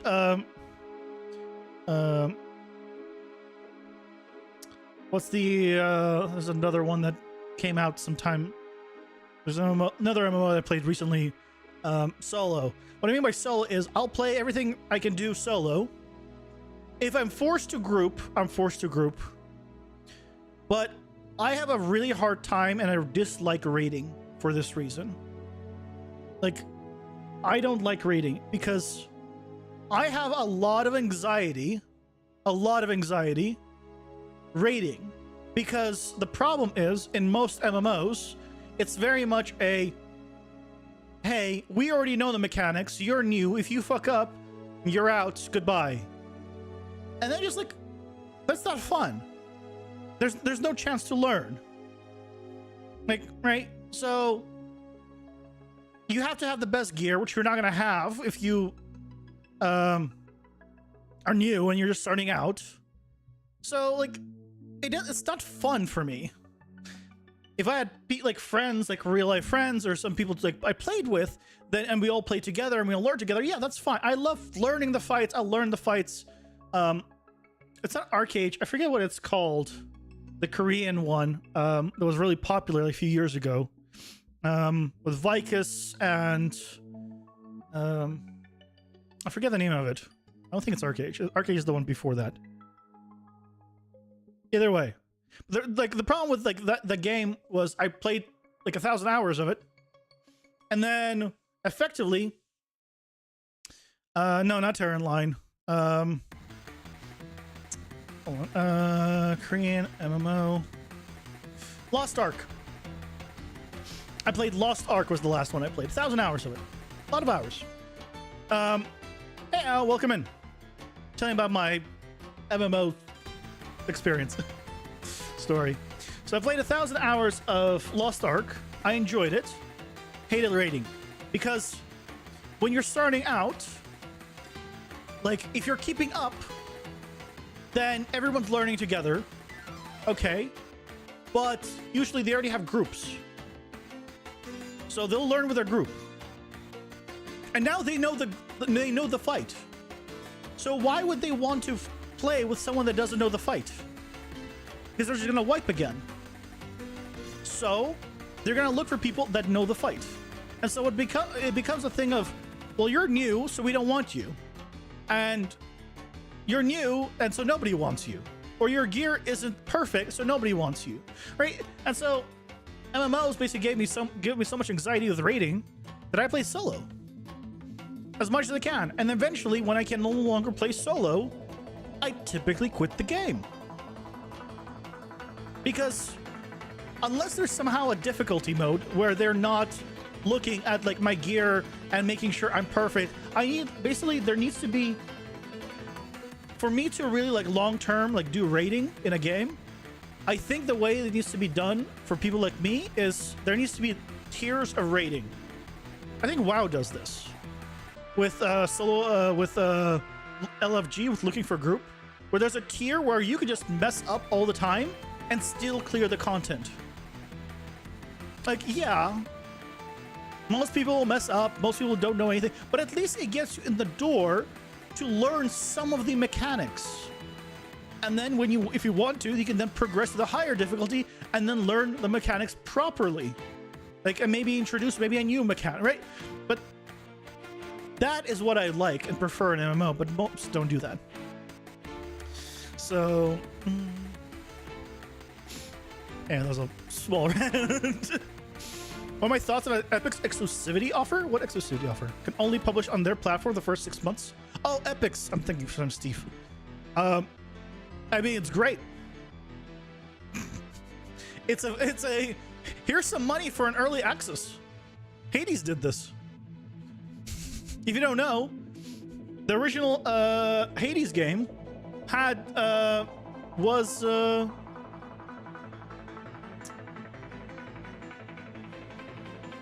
what's it called? Was on Steam. Was on Epic for 6 months. And if you look at Hades, the original one, yeah, that's 98% positive now. 96% positive recently. This is thanks to Epic's 6 months exclusivity. They basically treated Epic's exclusivity as a 6 months early access version where they got a lot of money to just polish and make their game better. It's fantastic.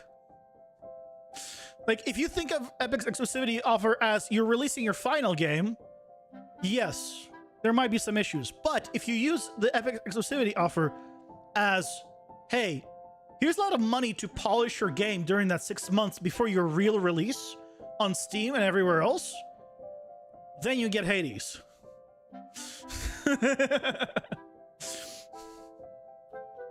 So all of a sudden you got a lot of money to use to clean up bugs, to introduce new features, to right, you got a lot of money now from sales, one, and from like the exclusivity offer too. So yeah, if you're using it correctly, it is a great thing. And then no one else cares. It used to be a 6 months exclusive on Epic.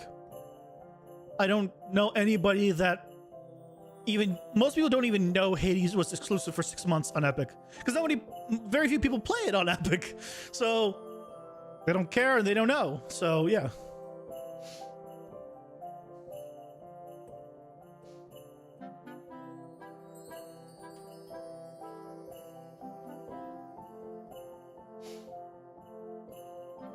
I played Final Fantasy 14 version 1. I did 2 for a little while. It was very toxic back then. Had to have the right gear if you're just not allowed any group. Yeah, it's not just Final Fantasy 14. It's like most MMOs. Not all, probably, but most. Other thing is the fan base of your game used to be behind it. They said I did it with Sonic Colors Ultimate.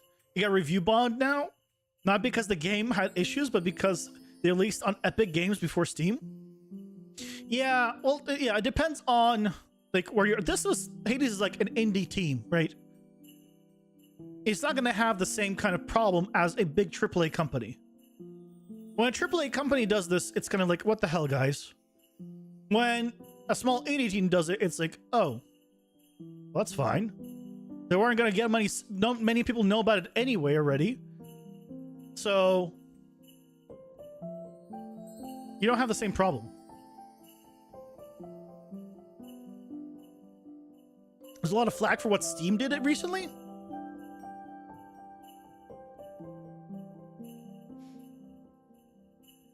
What did Steam do? Steam doesn't really do anything, though.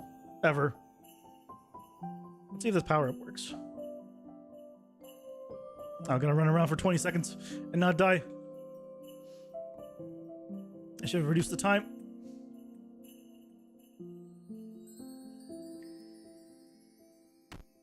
No, stop it. Did it not work? Not work.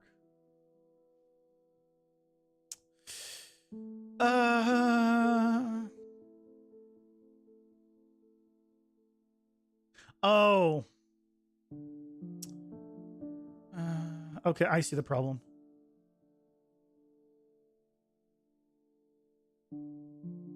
Okay.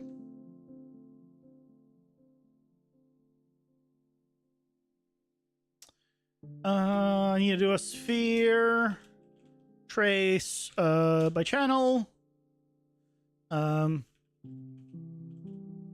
Get actor location for start and for me, or for the original channel's character. Chance to ignore, or actors to ignore. Oops.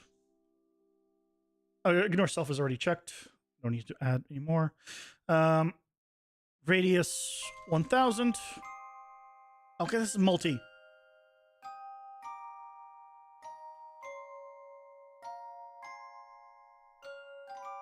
I don't know why I always select the multi one by accident. Every single time. I don't know how I always do it. Always.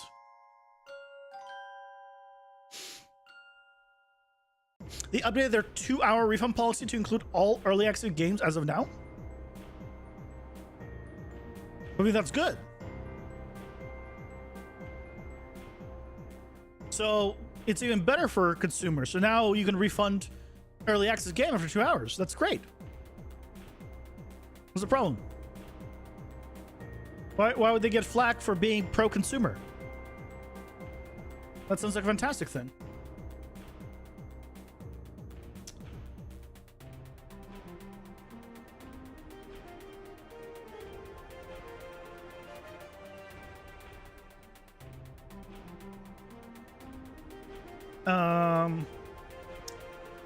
I guess I'll do a cast to BP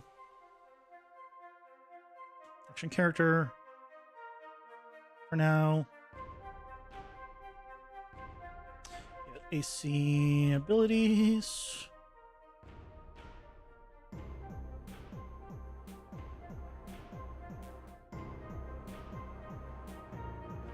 Go. As opposed to unlimited hour refund.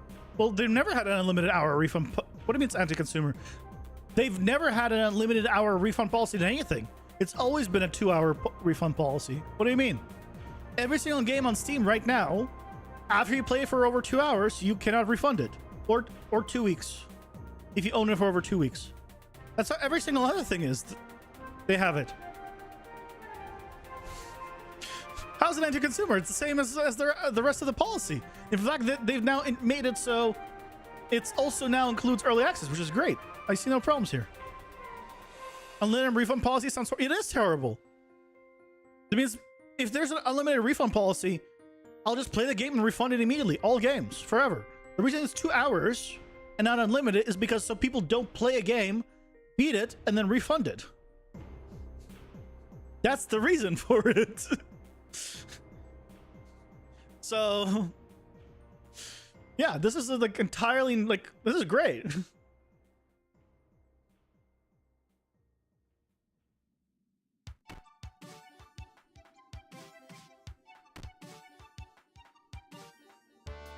Don't hit me.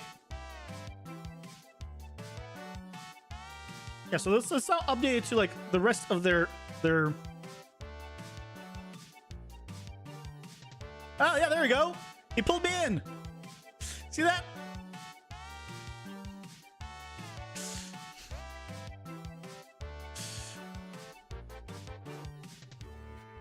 If I run around a little more.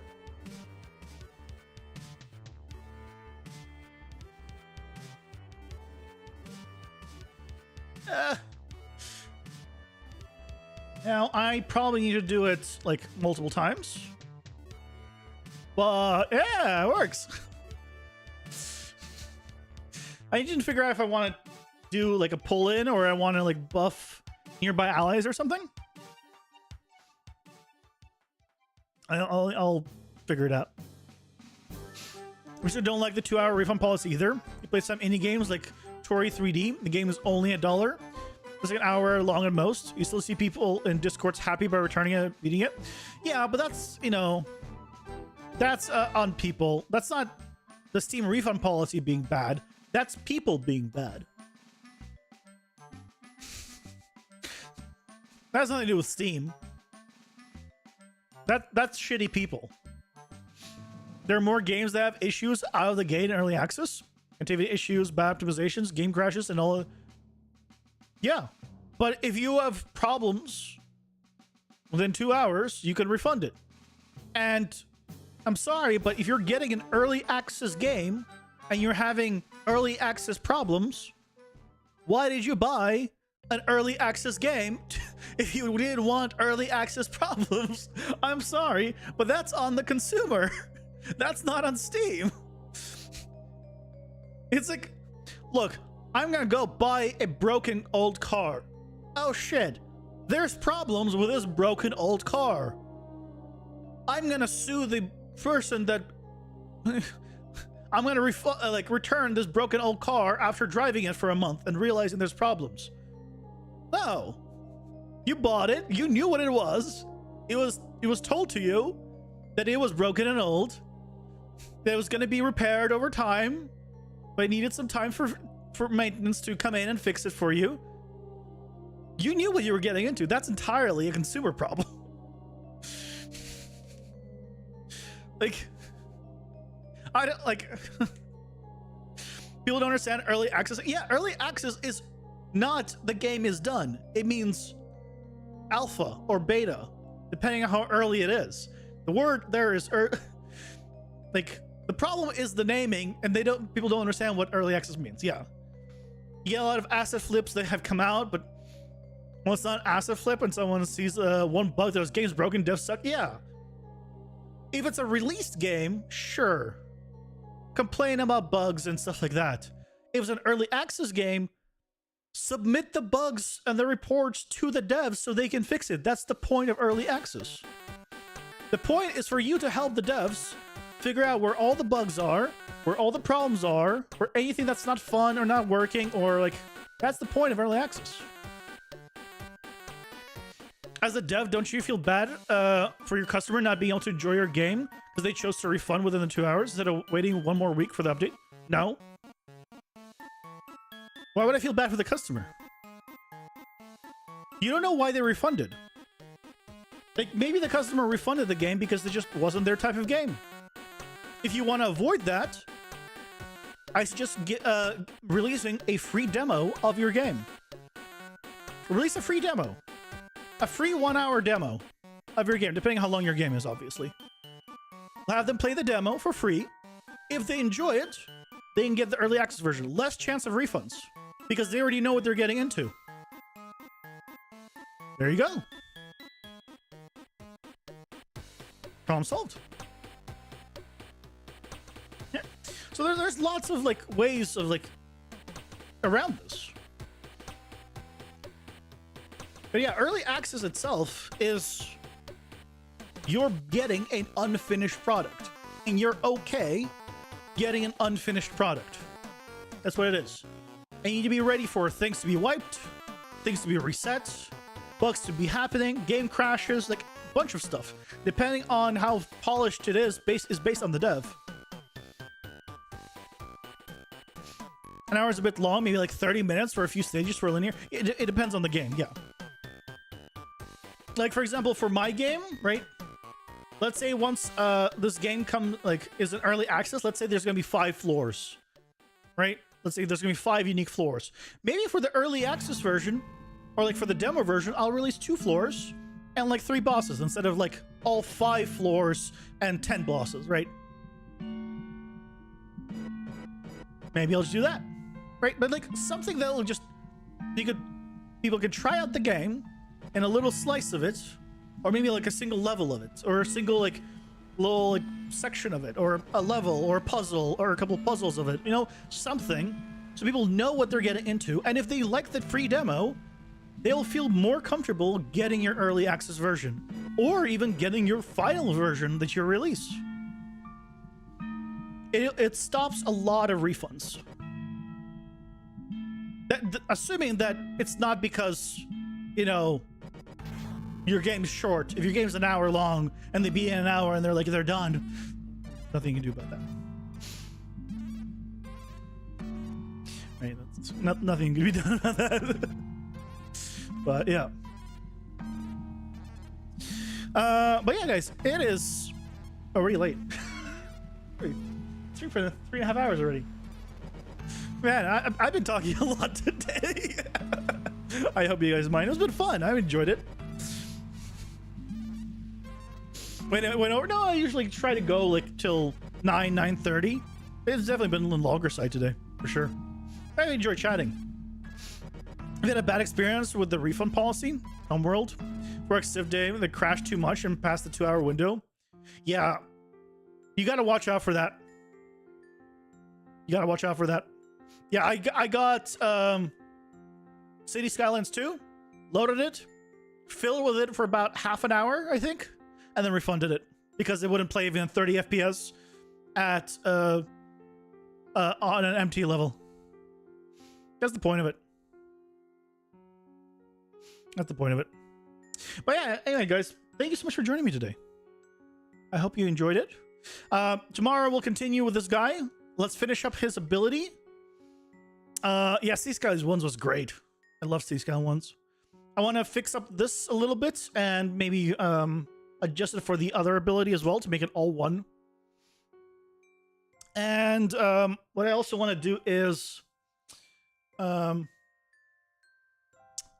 I want to maybe give him another buff, like